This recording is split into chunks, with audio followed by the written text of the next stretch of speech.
దేవుని పరిశుద్ధ నామానికి కృతజ్ఞత స్తుతులు. చేరువచ్చిన మీ అందరికీ నా హృదయపూర్వకమైన వందనాలు. ఈ భూమి మీద ప్రతి వ్యక్తి కోరుకునేది ఏంటంటే, ప్రతిరోజు నేను సంతోషంగా బ్రతకాలని కోరుకుంటారు. ಈ ಭೂಮಿಯಲ್ಲಿ ಪ್ರತಿಯೊಬ್ಬ ವ್ಯಕ್ತಿಯು ಕೋರಿಕೊಳ್ಳೋದೇನೆಂದರೆ, ನಾನು ಪ್ರತಿದಿನ ಕೂಡ ಸಂತೋಷದಿಂದ ಬದುಕಬೇಕೆನ್ನುವುದು. కానీ ఆ సంతోషం అందరికీ దక్కుతుందంటే అది అందరికీ దక్కట్లేదు, కొంతమంది వరకే అది ఆగిపోతూ ఉంది. ಆ ಸಂತೋಷ ಎಲ್ಲರೂ ಕೂಡ ಬರುತ್ತದೆ ಎಂದರೆ ಇಲ್ಲ, ಎಲ್ಲರೂ ಸ್ವಲ್ಪ ಜನರಿಗೆ ಮಾತ್ರ ಅದು ಬಂದು ಹೋಗುತ್ತದೆ. కానీ దేవుని యొక్క మార్గాల్లో మనం నడగలిగితే, దేవుని మాటలు వినగలిగితే, ఆ ప్రకారంగా జీవించగలిగితే రోజు కూడా మనం సంతోషంగా ఉండగలుగుతాం. ನಾವು ದೇವರ ಮಾರ್ಗದಲ್ಲಿ ನಡೆಯುವುದಾದರೆ, ದೇವರ ಇಚ್ಛೆಯಂತೆ ನಡೆಯುವುದಾದರೆ ಆತನಿಂದ ನಾವು ಆಶೀರ್ವಾದವನ್ನು ಹೊಂದುವವರಾಗಿದ್ದೇವೆ. కొంతమందికి సంతోషాలు ఉంటాయి, ಕೆಲವು ಜನರಿಗೆ ಸಂತೋಷಗಳು ಇರುತ್ತವೆ. ఆహారాన్ని బట్టి, మనుషులు బట్టి, వస్త్రాలు బట్టి, డబ్బును బట్టి ఉంటుంది. ಆಹಾರವನ್ನು ಹಿಡಿದು, ವಸ್ತ್ರವನ್ನು ಹಿಡಿದು, ಹಣದಿಂದ ಹಣವನ್ನು ಹಿಡಿದು ಅವರಿಗೆ ಸಂತೋಷವಿರುತ್ತದೆ. కానీ అవి రోజు ఉంటాయా? ఉండవు. ಆದರೆ ಅವು ದಿನಾಲು ಇರುತ್ತವಾ? ಇರುವುದಿಲ್ಲ.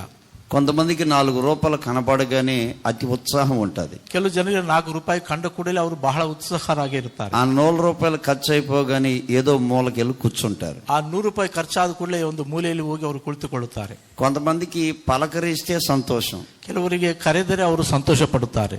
వాళ్ళు ఆశించినట్లుగా వాళ్ళకి పలకరింపు లేకపోతే సంతోషం ఉండదు. ಅವರು ಆಶಿಸಿದಂತೆ ಅವರನ್ನು ಕರೆಯುವವರು ಇಲ್ಲದಿದ್ದರೆ ಅವರು ಸಂತೋಷವಿರುವುದಿಲ್ಲ. కొంతమందికి కొత్త బట్టలు ఉంటే సంతోషం, ಕೆಲವು ಜನರಿಗೆ ಹೊಸ ಬಟ್ಟೆಗಳಿದ್ದರೆ ಅದು ಬಹಳ ಸಂತೋಷವಾಗಿ. 3వ రోజున మాసిపోతే దుఃఖం, ಅವು 3ನೇ ದಿನ ಅದು ಹಳೆಯದಾದರೆ ಅವರಿಗೆ ದುಃಖವಾಗುತ್ತದೆ. ఇలా లోక సంతోషాలు ఉన్నాయి. ಈ ರೀತಿಯಾಗಿ ಲೋಕದ ಸಂತೋಷಗಳಿರುತ್ತವೆ.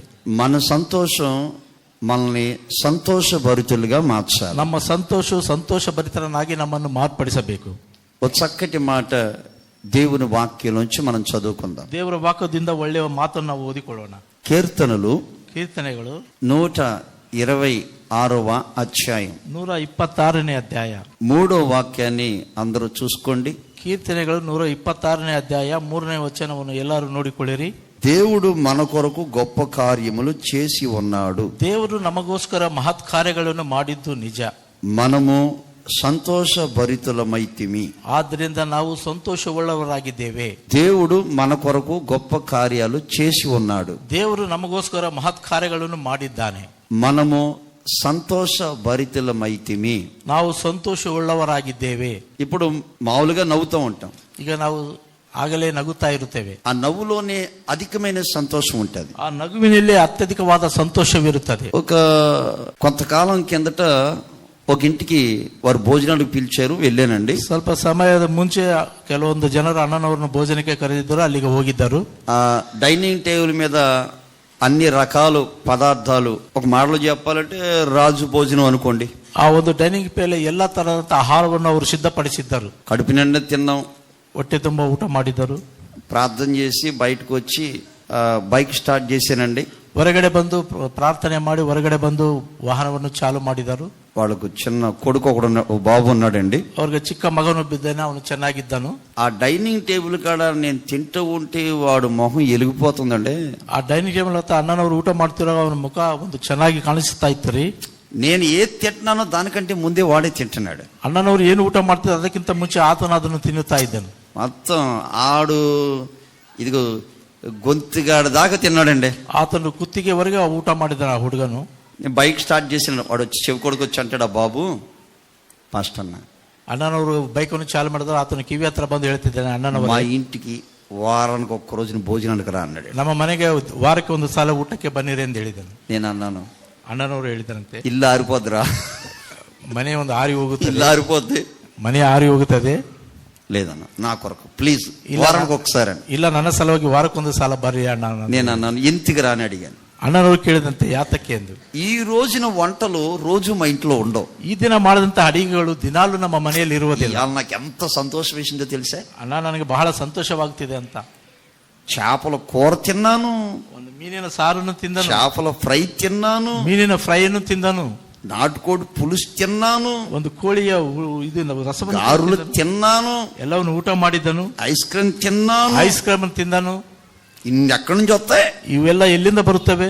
అంటే వాడికి ఎంత సంతోషం ఉందో చూడండి. ಆತನಿಗೆ ಎಷ್ಟು ಸಂತೋಷವು ನೋಡಿರಿ. అలాగే ಅದೇ ರೀತಿಯಾಗಿ ఒక సేవకుడు ఇంట్లో అడిగి పెట్టినప్పుడు అన్ని ఆ రోజున వాడికి దొరికినాయి అంటే, ಒಬ್ಬ ಸೇವಕನ ಮನೆಯಲ್ಲಿ ಇಜ್ಜಿಟ್ಟಾಗ ಎಲ್ಲವೂ ಆತನಿಗೆ ಸಿಕ್ಕವು ಎಂದರೆ, మన జీవితంలో దేవుడు గొప్ప కార్యాలు చేసినప్పుడు అంట, ನಮ್ಮ ಜೀವಿತದಲ್ಲಿ ದೇವರು ಮಹತ್ ಕಾರ್ಯಗಳನ್ನು ಮಾಡಿದಾಗ మనము సంతోషభరితులమైతిమి. ನಾವು ಸಂತೋಷವುಳ್ಳವರಾಗಿರುತ್ತೇವೆ. ఎప్పుడు? ಯಾವಾಗ? మన జీవితాల్లో గొప్ప కార్యాలు చేసినప్పుడు, ನಮ್ಮ ಜೀವಿತದಲ್ಲಿ ಮಹತ್ ಕಾರ್ಯಗಳನ್ನು ಮಾಡಿದಾಗ. అందుకనే కొన్నిసార్లు మనం చేసే ప్రార్థనలు ఎలా ఉంటదంటే, ಅದಕ್ಕಾಗಿ ಕೆಲವೊಂದು ಸಾರಿ ನಾವು ಮಾಡುವ ಪ್ರಾರ್ಥನೆಗಳು ಯಾವ ರೀತಿಯಾಗಿರ್ತವೆ ಎಂದರೆ, ప్రభా ಕರ್ತನೆ, ఓ చిన్న ఇల్లు కావాలయ్యా. ನನಗೆ ಚಿಕ್ಕ ಮನೆಯು ಬೇಕು. దేవుడేం గొప్ప కార్యం చేయాలనుకుంటాడు. ದೇವನೇನು ದೊಡ್ಡ ಕಾರ್ಯಗಳನ್ನು ಮಾಡಬೇಕೆಂದಿದ್ದಾನೆ. ఓ చిన్న ఉద్యోగం అయ్యా. ಒಂದು ಚಿಕ್ಕ ಉದ್ಯೋಗ ಬೇಕು. మన ఆత్మీయ తండ్రి యేసన్ గారు కూడా అంట, ನಮ್ಮ ಆತ್ಮೀಯ ತಂದೆಯಾದಂತ ಯೇಸನ್ನವರು ಕೂಡ అడిగేదేదో కొత్త సైకిల్ అడగకుండా ಕೇಳುವುದೇನೋ ಸರಿಯಾಗಿ ಕೇಳದೆ, ఏదైనా పాత సైకిల్ ఉంటే ఈ ప్రభువా అని. ಒಂದು ಹಳೆ ಸೈಕಲ್ ಇದ್ರೆ ಕೊಡು ಕರ್ತನೆ ಎಂದು ಕೇಳಿ. అడిగేదేదో కొత్త బైక్ అడగకుండా ಕೇಳುವುದೇನೋ ಹೊಸ ಸೈಕಲ್ ಕೇಳದೆ, ఓ పాత బైక్ ఈ ప్రభువా అని. ಒಂದು ಹಳೆ ವಾಹನವನ್ನು ಕೊಡು ಕರ್ತನೆ ಎಂದು ಕೇಳಿದ. అడిగేదేదో కొత్త కారు అడగకుండా ಕೇಳುವುದೇನೋ ಹೊಸ ಕಾರು ಕೇಳದೆ, ఓ పాత కారు ఇమ్మని. ಒಂದು ಹಳೆ ಕಾರು ಕೊಡಬೇಕೆಂದು ಕೇಳಿ. అలాగే పాత సైకిల్, ಅದೇ ರೀತಿಯಾಗಿ ಹಳೆ పాత ಸೈಕಲ್, బైక్, ಹಳೆ ವಾಹನ, పాత కారు. ಹಳೆ ಕಾರು. ఓ రోజు యేసన్న గారు అనుకున్నారంట, ಒಂದು ದಿನ ಯೇಸನ್ನವರು ಅಂದುಕೊಂಡಾರಂತೆ, నా దేవుడు గొప్ప దేవుడు కదా, ನನ್ನ ದೇವರು ದೊಡ್ಡ ದೇವರಲ್ಲವೇ, ఎంత చీప్ గా అడుగుతున్నానేంటి ಇಷ್ಟು నేను. ಹೀನವಾಗಿ ನಾನು ಕೇಳ್ತಾ ಇದ್ದೇನೆ. అప్పుడు అడిగారంట, ಆಗ ಕೇಳಿದರಂತೆ, ఆ కారు అడిగారంట, ಆ ಕಾರನ್ನು ಕೇಳಿದರಂತೆ, ఆ కారు దేవుడు ఇచ్చారంట. ಆ ಕಾರನ್ನು ದೇವರು ಕೊಟ್ಟಿದ್ದಾನೆ. అందుకని మన దేవుడు ఎవరు చెప్పండి? ಅದಕ್ಕಾಗಿ ನಮ್ಮ ದೇವರು ಯಾರು ఆయన ಗೊತ್ತಾ? గొప్ప కార్యాలు చేస్తాడు. ಆತನು ಮಹತ್ ಕಾರ್ಯಗಳನ್ನು ಮಾಡುವನು. మనము సంతోష భరితులమైతిమి. ನಾವು ಸಂತೋಷವುಳ್ಳವರಾಗಿರುತ್ತೇವೆ. మరి ఈ సంతోషాన్ని చాలా మంది జీవితాల్లో మనకు కనపడదు. ಈ ಸಂತೋಷಗಳು ಬಹಳ ಜನರ ಜೀವಿತದಲ್ಲಿ ನಮಗೆ ಕಾಣಿಸುವುದಿಲ್ಲ. ఇప్పుడు అప్పు ఉందనుకోండి, ಈಗ ಸಾಲ ಇದೆ ಅಂದುಕೊಳ್ಳಿರಿ. చీటికి మాటకి ఇచ్చిన వ్యక్తి అడుగుతుంటే ఆ వ్యక్తి సంతోషంగా ఉండగలుగుతాడా? ಆಗಾಗ ಕೊಟ್ಟಂತ ವ್ಯಕ್ತಿ ಬಂದು ಕೇಳುತ್ತಿರುವಾಗ ಆತನು ಸಂತೋಷವುಳ್ಳವನಾಗಿರುತ್ತಾನ? సరే, ఒక వ్యక్తి ఇంట్లో అనారోగ్యంతో మంచమే పడిపోతే ఇంటి వారికి గాని తనకు గాని సంతోషంగా ఉండగలుగుతాడా? ಒಬ್ಬ ಮನೆ ಅನಾರೋಗ್ಯದಿಂದ ಮನೆಯಲ್ಲಿ ಮಲಗಿದಾಗ ಮನೆಯವರು ಅಥವಾ ಇತರರು ಸಂತೋಷವುಳ್ಳವರಾಗಿರುತ್ತಾರಾ? పోనీ చేతికొచ్చిన పిల్లలు, అమ్మాయి గాని అబ్బాయి గాని తల్లికి మాటకి వెనక వాళ్ళు విచ్చలవిడిగా ప్రవర్తిస్తుంటే వారు సంతోషంగా ఉండగలుగుతారా? ಕೈಗೆ ಬಂದ ಮಕ್ಕಳು ತಂದೆ ತಾಯಿಗೆ ವಿಧೇಯರಾಗಿ ನಡೆದುಕೊಳ್ಳದೆ ಇದ್ದರೆ ಅವರು ಸಂತೋಷಭರಿತರಾಗಿರುತ್ತಾರಾ? సరే, వ్యాపారానికి వెళ్ళినా వ్యాపారంలో నష్టం కలిగితే సంతోషంగా ఉండగలుగుతారా? ಸರಿ, ವ್ಯಾಪಾರಕ್ಕೆ ಹೋದರೆ ವ್ಯಾಪಾರದಲ್ಲಿ ನಷ್ಟ ಉಂಟಾದರೆ ಅವರು ಸಂತೋಷವುಳ್ಳವರಾಗಿರುತ್ತಾರಾ? పోనీ కుటుంబంలో దాంపత్య జీవితంలో ఒక సమాధానం లేకపోతే సంతోషంగా ఉండగలుగుతారా? ದಾಂಪತ್ಯ ಜೀವನದಲ್ಲಿ ಸಂತೋಷವಾಗಿರದಿದ್ದರೆ ಅವರು ಸಂತೋಷವುಳ್ಳವರಾಗಿರುತ್ತಾರಾ? సరే, నెలంతా కష్టపడిన ఆ జీతం కాస్త మనం అనుకున్నంత రీతిగా ఒక రూపాయి మిగలకపోతే సంతోషంగా ఉండగలుగుతారా? ತಿಂಗಳೆಲ್ಲ ಸಂಪಾದನೆ ಕಷ್ಟಪಟ್ಟು ಸಂಪಾದಿಸಂತ ಹಣವು ಏನಾದರೂ ಉಳಿದೇ ಇದ್ದರೆ ಅವರು ಸಂತೋಷವುಳ್ಳವರಾಗಿರುತ್ತಾರಾ? అవి ఆలోచించినప్పుడల్లా హృదయము నీరైపోయే దుఃఖం, బాధ మనిషి జీవితంలో కనపడుతూ ఉంటుంది. ಅದು ಆಲೋಚಿಸಿದಾಗ ಅದು ನೀರಾಗಿ ಕಷ್ಟವನ್ನು ಮನುಷ್ಯನ ಹೃದಯದಲ್ಲಿ ಕಾಣಿಸುತ್ತದೆ. అయితే ಆದರೆ భక్తులు కూడా ಭಕ್ತರು ಕೂಡ ಅಂತೆ, వాళ్ళు ఈ శోధల గుండా, ఈ శ్రమల గుండా వాళ్ళు వెళ్ళారు. ಈ ಶೋಧನೆ ಮತ್ತು ಶ್ರಮೆಗಳಿಂದ ಅವರು ಹೋದರು. కష్టాలు నష్టాల మార్గంలో వాళ్ళు వెళ్ళారు. ಕಷ್ಟಗಳು ನಷ್ಟದ ಮಾರ್ಗದಲ್ಲಿ ಅವರು ಕೂಡ ಹೋದರು. కానీ దేవుళ్ళో ఉన్నారు కాబట్టి దేవుడు వాళ్ళని సంతోషభరితులుగా దేవుడు మార్చారు. ಅವರು ದೇವರಲ್ಲಿ ಇರುವುದರಿಂದ ದೇವರು ಅವರನ್ನು ಸಂತೋಷವುಳ್ಳವರನ್ನಾಗಿ ಮಾರ್ಪಡಿಸಿದ್ದಾನೆ. 5వ వాక్యాన్ని చదువుదామా? 5ನೇ ವಾಕ್ಯವನ್ನು ಓದಿಕೊಳ್ಳೋಣವಾ? కన్నీళ్లు విడుచుచు విత్తేవారు, ಅಳುತ್ತಾ ಬಿತ್ತುವವರು సంతోషగానముతో పంట కోసెదరు. ಹಾಡುತ್ತಾ ಅವರು ಕೊಯ್ಯುವರು. పిడికిలు విత్తనములు చేత పట్టుకుని ದುಃಖಿಸುತ್ತಾ ಬೀಜವನ್ನು ತೆಗೆದುಕೊಂಡು ఏడ్చుచు పో విత్తువాడు ಬೀಜವನ್ನು ಹಾಕುವನು. సంతోషగానము చేయుచు పనులు మోసుకుని వచ్చెను. ಹರ್ಷಿಸುತ್ತಾ ಶಿವುಡುಗಳನ್ನು ಹೊತ್ತುಕೊಂಡು ಬರುವನು. కన్నీళ్లతో విత్తేవాడు, ಕಣ್ಣೀರಿನಿಂದ ಬಿತ್ತುವವನು. చూడండి, ఒక వ్యక్తికి హృదయంలో ఒక బాధ ఉన్నప్పుడు, ఒక వేదన ఉన్నప్పుడు కళ్ళలోంచి కన్నీళ్లు వస్తాయి. ವ್ಯಕ್ತಿಗೆ ಹೃದಯದಲ್ಲಿ ಬಾಧೆ ಇರುವಾಗ ಕಣ್ಣಿನಲ್ಲಿ ಅವು ನೀರುಗಳು ಬರುತ್ತವೆ. గత వారంలో నేను చెప్పాను కదా, ಕಳೆದ ವಾರ ಅಣ್ಣನವರು ಹೇಳಿದಾರಲ್ಲ, ఆ తల్లి 5 రూపాయలు చేతితో పట్టుకుని, అయ్యా ఇవి తప్పితే నాకు 1 రూపాయి లేదని ఏడుస్తూ నా చేతిలో పెట్టింది.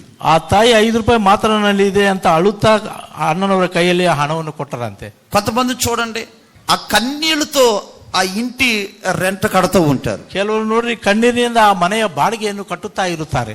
కష్టపడిన ఆ కన్నీళ్లతో పిల్లల్ని రూప కూడబెట్టి చదివిస్తూ ఉంటారు. ಕಷ್ಟಪಟ್ಟ ಕಣ್ಣೀರಿನಿಂದ ಒಂದೊಂದು ರೂಪಾಯಿಯನ್ನು ಸೇರಿಸಿ ಮಕ್ಕಳನ್ನು ಓದಿಸುತ್ತಾ ಇರುತ್ತಾರೆ. ఒకవేళ వాళ్ళ పిల్లలకు పెళ్లి చేయాలంటే అక్కడిక్కడ అప్పు తెచ్చి ఆ కన్నీళ్లతో ఆ డబ్బులతో పెళ్లి చేస్తారు. ಒಂದು ವೇಳೆ ಅವರನ್ನು ಮಕ್ಕಳನ್ನು ಮದುವೆ ಮಾಡಬೇಕಂದ್ರೆ ಅಲ್ಲಿ ಇಲ್ಲಿ ಸಾಲ ತಂದು ಕಣ್ಣೀರಿಂದ ಆ ಮಕ್ಕಳ ಮದುವೆಯನ್ನು అంటే ಮಾಡುತ್ತಾರೆ. వాళ్ళ దగ్గర అదే ఉంది, ఇంకా వేరొక మార్గం లేదని. ಅವರ ಬಳಿ ಅದೇ ಇದೆ, ಮತ್ತೊಂದು ಮಾರ್ಗ ಅವರ ಬಳಿ ಇಲ್ಲವೆಂದು. అలాగే రైతు కూడా అంటే ಅದೇ ರೀತಿಯಾಗಿ ರೈತನು ಕೂಡ గుప్పుడు విత్తనాలు తీసుకుని ಆತನು ಮುಷ್ಟಿಯಷ್ಟು ಬೀಜವನ್ನು ఓ ತೆಗೆದುಕೊಂಡು, భగవంతుడా, ಓ ಭಗವಂತನೇ, నా దగ్గర ఇవే విత్తనాలు ఉన్నాయి, ನನ್ನ ಬಳಿ ಇವೇ ಬೀಜಗಳು ಇವೆ, నా దగ్గర ఖర్చుకి ఇవే డబ్బులు ఉన్నాయి, ನನ್ನ ಬಳಿ ಖರ್ಚಿಗೆ ಇವೇ ಹಣವಿದೆ, అసలు నాకు ఇదొక్కటే ఆధారం ಇದು ನನಗೆ ಮಾತ್ರ ಆಧಾರವಾಗಿದೆ అని ఆయన ఏడ్చుకుంటూ వెళ్ళి నేలలో విత్తనం వేస్తున్నాడు. ಆತನು ಅಳುತ್ತಾ ಹೋಗಿ ನೆಲದಲ್ಲಿ ಬೀಜವನ್ನು ಬಿತ್ತುತ್ತಾನೆ ರೀ. సమృద్ధిగా పంట దేవుడిస్తున్నాడంట. ಸಮೃದ್ಧಿಯಾಗಿ ಬೆಳೆಯನ್ನು ದೇವರು ಕೊಡುತ್ತಾನಂತೆ. విత్తనాలు తీసుకుని పొలంలోకి వెళ్ళి ఏడుస్తూ నాటుతున్నాడంట. ಬೀಜವನ್ನು ತೆಗೆದುಕೊಂಡು ಹೊಲದಲ್ಲಿ ಹೋಗಿ ಅಳುತ್ತಾ ಅವನು ಬಿತ್ತುತ್ತಿದ್ದಾನಂತೆ. వచ్చేటప్పుడు సంతోషంతో తన మోయినంత మోపైన పంటని ఇంటికి తెచ్చుకుంటున్నాడంట. ಬರುವಾಗ ಅದನ್ನು ಹರ್ಷಿಸುತ್ತಾ ಶಿವುಗಳನ್ನು ಹೊತ್ತುಕೊಂಡು ಮನೆಗೆ ತರುತ್ತಿದ್ದಾನೆ. అంటే ఈ మధ్యలో ఏం కనపడుతుంది? ಈ ಮಧ್ಯೆ ಏನು ಕಾಣಿಸ್ತಾ ಇದೆ? ఆ కన్నీళ్ళని దేవుడు చూచి, ಆ ಕಣ್ಣೀರನ್ನು ದೇವರು ನೋಡಿ, దేవుడు గొప్ప కార్యం చేసి ದೇವರು ಮಹತ್ ಕಾರ್ಯವನ್ನು ಮಾಡಿ సంతోషభరితులుగా చెయ్యునుగాక. ಸಂತೋಷಭರಿತರನ್ನಾಗಿ ಮಾಡಲಿ.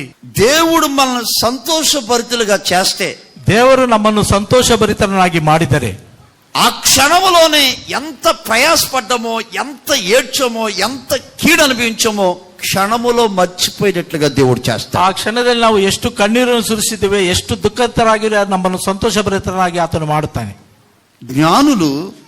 ಜ್ಞಾನಿಗಳು వారు గ్రంథాలు చదువుతున్నారు, ಅವರು ಗ್ರಂಥಗಳನ್ನು ಓದುತ್ತಿದ್ದಾರೆ. ఆ గ్రంథంలో ಆ ಗ್ರಂಥದಲ್ಲಿ లోకానికి ఒక రక్షకుడు ఉదయించబోతున్నాడు, ಲೋಕಕ್ಕೆ ಒಬ್ಬ ರಕ್ಷಕನು ಉದಯಿಸುತ್ತಾ ಇದ್ದಾನೆ, ఆయనే సర్వ మనుషులందరికీ ఆయన ద్వారా రక్షణ కలుగుతుంది అని. ಸರ್ವ ಮನುಷ್ಯರೆಲ್ಲರಿಗೆ ಆತನ ಮುಖಾಂತರ ರಕ್ಷಣೆ ಹೊಂದುತ್ತಾರೆಂದು ఇది వారు పుస్తకాల్లో గ్రంథాల్లో ఉంది. ಇದು ಅವರ ಪುಸ್ತಕ ಮತ್ತು ಗ್ರಂಥದಲ್ಲಿ ಬರೆಯಲ್ಪಟ್ಟಿದೆ.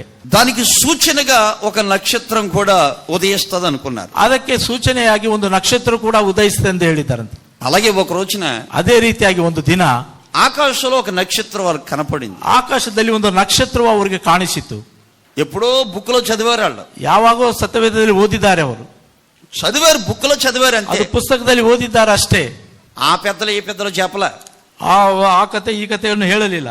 బుక్ లో చదివి ಪುಸ್ತಕದಲ್ಲಿ ಓದಿ ఈ జ్ఞానులు కొంతమంది మాట్లాడుకుని, ಈ ಜ್ಞಾನಿಗಳು ಕೆಲವು ಜನರು ಮಾತನಾಡಿಕೊಂಡು భార్యకి పిల్లలకి తల్లిదండ్రులకు చెప్పారు, ಹೆಂಡತಿ ಮಕ್ಕಳಿಗೆ ತಂದೆ ತಾಯಿಗೆ ಹೇಳಿದರು, ఒక దేశంలో యేసుక్రీస్తు ఉదయించాడు, ಒಂದು ದೇಶದಲ್ಲಿ ಯೇಸು ಕ್ರಿಸ್ತನು ಉದಯಿಸಿದ್ದಾನೆ. మరి ఇక్కడి నుంచి మేము వెళ్ళడానికి ఎన్ని నెలలు పడుతుందో తెలీదు, ನಾವು ಇಲ್ಲಿಂದ ಅಲ್ಲಿ ಹೋಗೋದಕ್ಕೆ ಎಷ್ಟು ತಿಂಗಳಾಗುತ್ತದೆ ಗೊತ್ತಿಲ್ಲ, మళ్ళీ ఎన్ని నెలలకు తిరిగి వస్తామో తెలీదు, ಎಷ್ಟು ತಿಂಗಳ ನಂತರ ನಾವು ತಿರುಗಿ ಬರುತ್ತೇವೆ ಗೊತ್ತಿಲ್ಲ. ఇంట్లో నచ్చ చెప్పుకుని మాట్లాడుకుని తూర్పు దేశ జ్ఞానులు యేసయ్య ఉన్న స్థలానికి వచ్చారు. ಮನೆಯಲ್ಲಿ ಮಾತಾಡಿಕೊಂಡು ತೂರ್ಪು ದೇಶದ ಪ್ರಧಾನಿಗಳು ಯೇಸು ಕ್ರಿಸ್ತನ ಬಳಿಗೆ ಬಂದರು. కొంత దూరం వచ్చేసరికి, ಸ್ವಲ್ಪ ದೂರ ಬಂದ ನಂತರ ఆ యెరూషలేం పట్టణానికి వచ్చేసరికి నక్షత్రం కనపడలా. ಎಸ್ತೇರ್ ಪಟ್ಟಣಕ್ಕೆ ಬಂದಾಗ ಅಲ್ಲಿ ನಕ್ಷತ್ರ ಕಾಣಿಸಲಿಲ್ಲ. ఆ రాజుగారి దగ్గరికి ఈ రాజుగారి దగ్గరికి తిరిగారు, ಆ ರಾಜ ಈ ರಾಜನ ಬಳಿಗೆ ಅವರು ಹೋದರು. మళ్ళా నక్షత్రం కనపడింది. ಮತ್ತೆ ನಕ್ಷತ್ರ ಕಾಣಿಸಿತು. ఎప్పుడైతే ఆ నక్షత్రాన్ని చూసి ಯಾವಾಗ ಆ ನಕ್ಷತ್ರವನ್ನು ನೋಡಿ వాళ్ళు అత్యానంద భరితులయ్యి ಅವರು ಅತ್ಯಾನಂದ ಭರಿತರಾಗಿ యేసయ్యని కలుసుకున్నారు. ಯೇಸು ಕ್ರಿಸ್ತನನ್ನು ಬೆರೆತರು. మత్తయి సువార్త ಮತ್ತಾಯನು ಬರೆದ ಸುವಾರ್ತೆ 2వ అధ్యాయం 2ನೇ ಅಧ್ಯಾಯ 10వ వాక్యం. 10ನೇ ವಾಕ್ಯವು.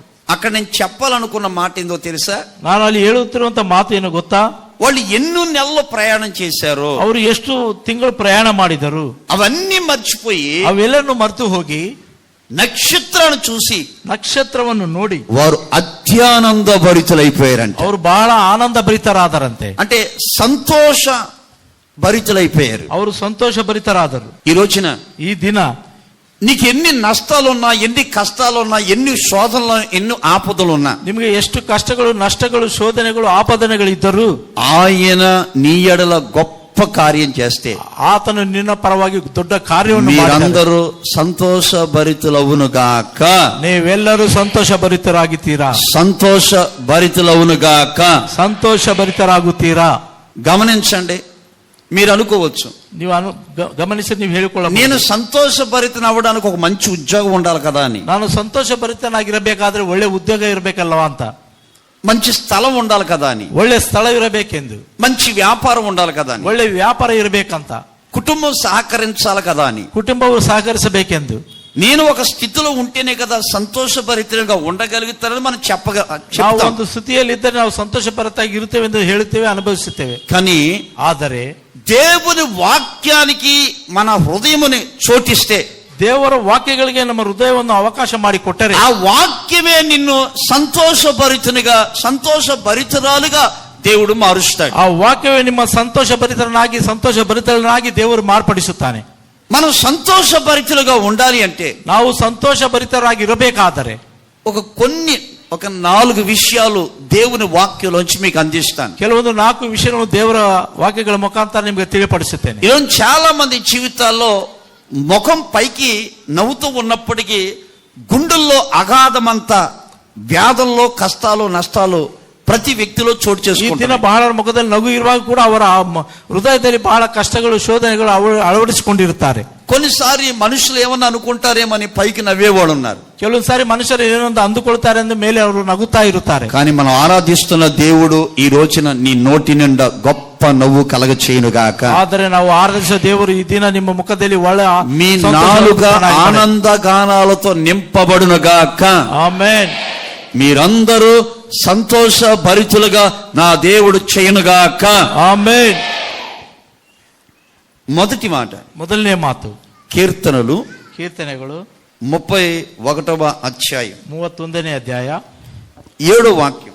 7ನೇ ವಾಕ್ಯವು, నీవు నా బాధని దృష్టి ఉంచి ఉన్నావు. ನಿನ್ನ ಕೃಪೆಯಲ್ಲಿ ಸಂತೋಷ ಉಲ್ಲಾಸದಿಂದಿರುವೆವು. నీవు నా బాధను దృష్టి ఉంచి ఉన్నావు.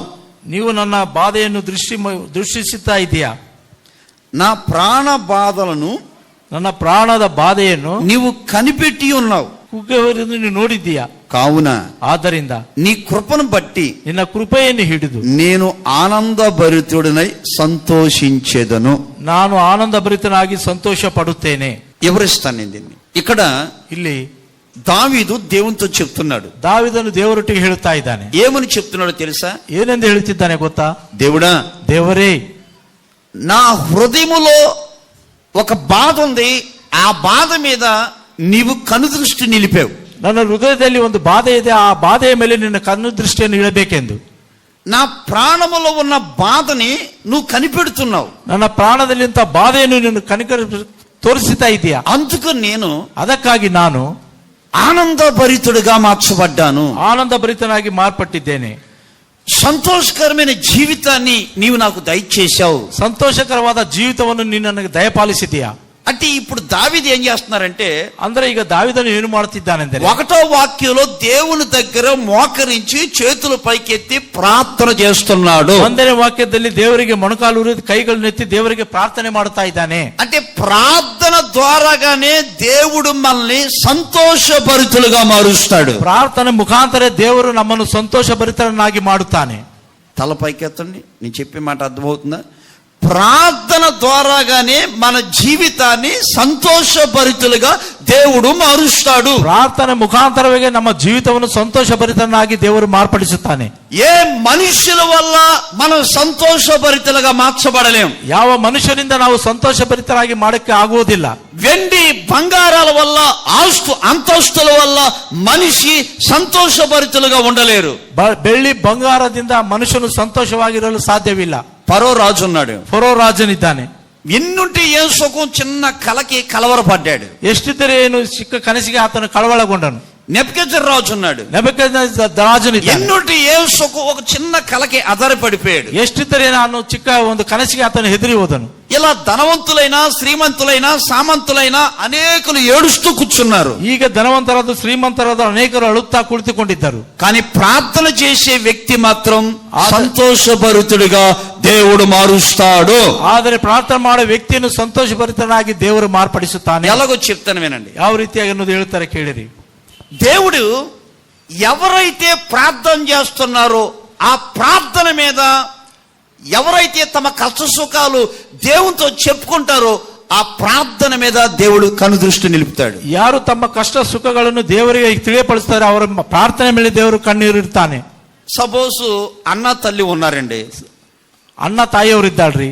అన్న తల్లికి పిల్లలు లేరు. ಅಣ್ಣ ತಾಯಿಯವರಿಗೆ ಮಕ್ಕಳಿಲ್ಲ. కానీ ప్రేమించే భర్త ఉన్నా కానీ సంతోషం లేదు. ಪ್ರೀತಿಸುವ ಗಂಡ ಇದ್ದರೂ ಆದರೆ ಸಂತೋಷವಿಲ್ಲ.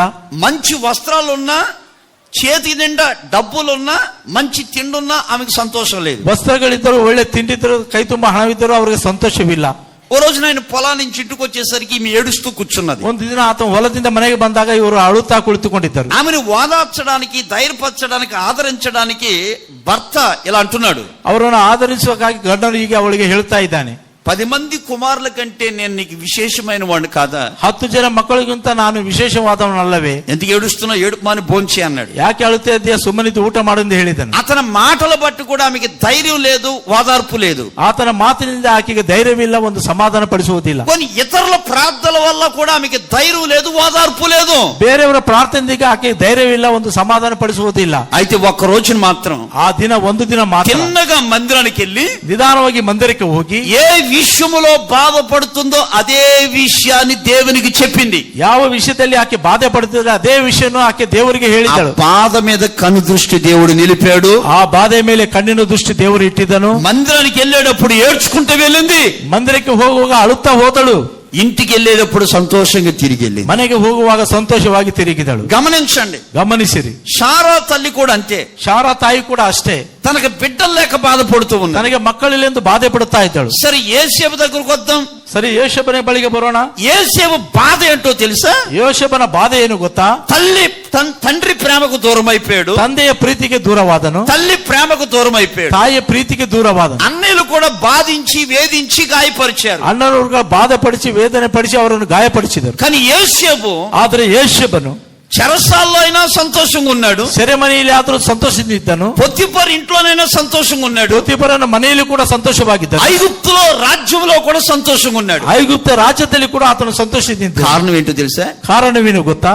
యేసేపు యొక్క ఏ విషయంలో బాధపడుతున్నాడో ఆ విషయంలోనే దేవుడు దృష్టి నిలిపాడు. ಯೋಷೇಬನು ಯಾವ ವಿಷಯದಲ್ಲಿ ಬಾಧೆ ಪಡ್ತಿದ್ದನೋ ಆ ವಿಷಯದಲ್ಲಿ ದೇವರ ದೃಷ್ಟಿ ಇಟ್ಟನು. ఓరే దేవుని పెట్టలారా, ದೇವರ ಮಕ್ಕಳೇ, నువ్వు వ్యాపారం చేస్తున్నావు, ನೀವು ವ್ಯಾಪಾರ ಮಾಡ್ತಾ ಇದ್ದೀರಾ, కలిసి రావట్లేదుగా, ಕೂಡಿ ಬರುತ್ತಾ ಇಲ್ಲವಲ್ಲ? ఆ విషయంలో బాగా ప్రార్థన చేయాలిగా. ಆ ವಿಷಯದಲ್ಲಿ ಚೆನ್ನಾಗಿ ಪ್ರಾರ್ಥನೆ ಮಾಡಬೇಕಲ್ಲ. యవనస్తులు మీరు చదువుకుంటున్నారు, ಯೌವನಸ್ಥರೇ ನೀವು ಓದಿಕೊಳ್ತಾ ಇದ್ದೀರಿ, ఏదో ఒక సబ్జెక్ట్ లో వీక్ అన్నమాట, ಯಾವುದೋ ಒಂದು ಸಬ್ಜೆಕ್ಟ್ ನಲ್ಲಿ ನೀವು దాని కొరకు ప్రార్థన చేయాలిగా. ಅದಕ್ಕಾಗಿ ಪ್ರಾರ್ಥನೆ ಮಾಡಬೇಕಲ್ಲ. సహోదరి భర్త మారకపోతే భర్త కొరకు ప్రార్థన చేయాలిగా. ಸಹೋದರ ಗಂಡ ಬದಲಾಗಿದ್ದರೆ ಅವನಿಗಾಗಿ ಪ್ರಾರ್ಥನೆ ಮಾಡಬೇಕಲ್ಲ. పిల్లలు మారకపోతే పిల్లల కొరకు ప్రార్థన చేయాలిగా. ಮಕ್ಕಳು ಬದಲಾಗದಿದ್ದರೆ ಅವರಿಗಾಗಿ ಪ್ರಾರ್ಥನೆ ಮಾಡಬೇಕಲ್ಲ. ఏ విషయాల్లో బాధపడుతున్నావో ఆ బాధని దేవుని సన్నిధిలో వ్యక్తపరచాలి.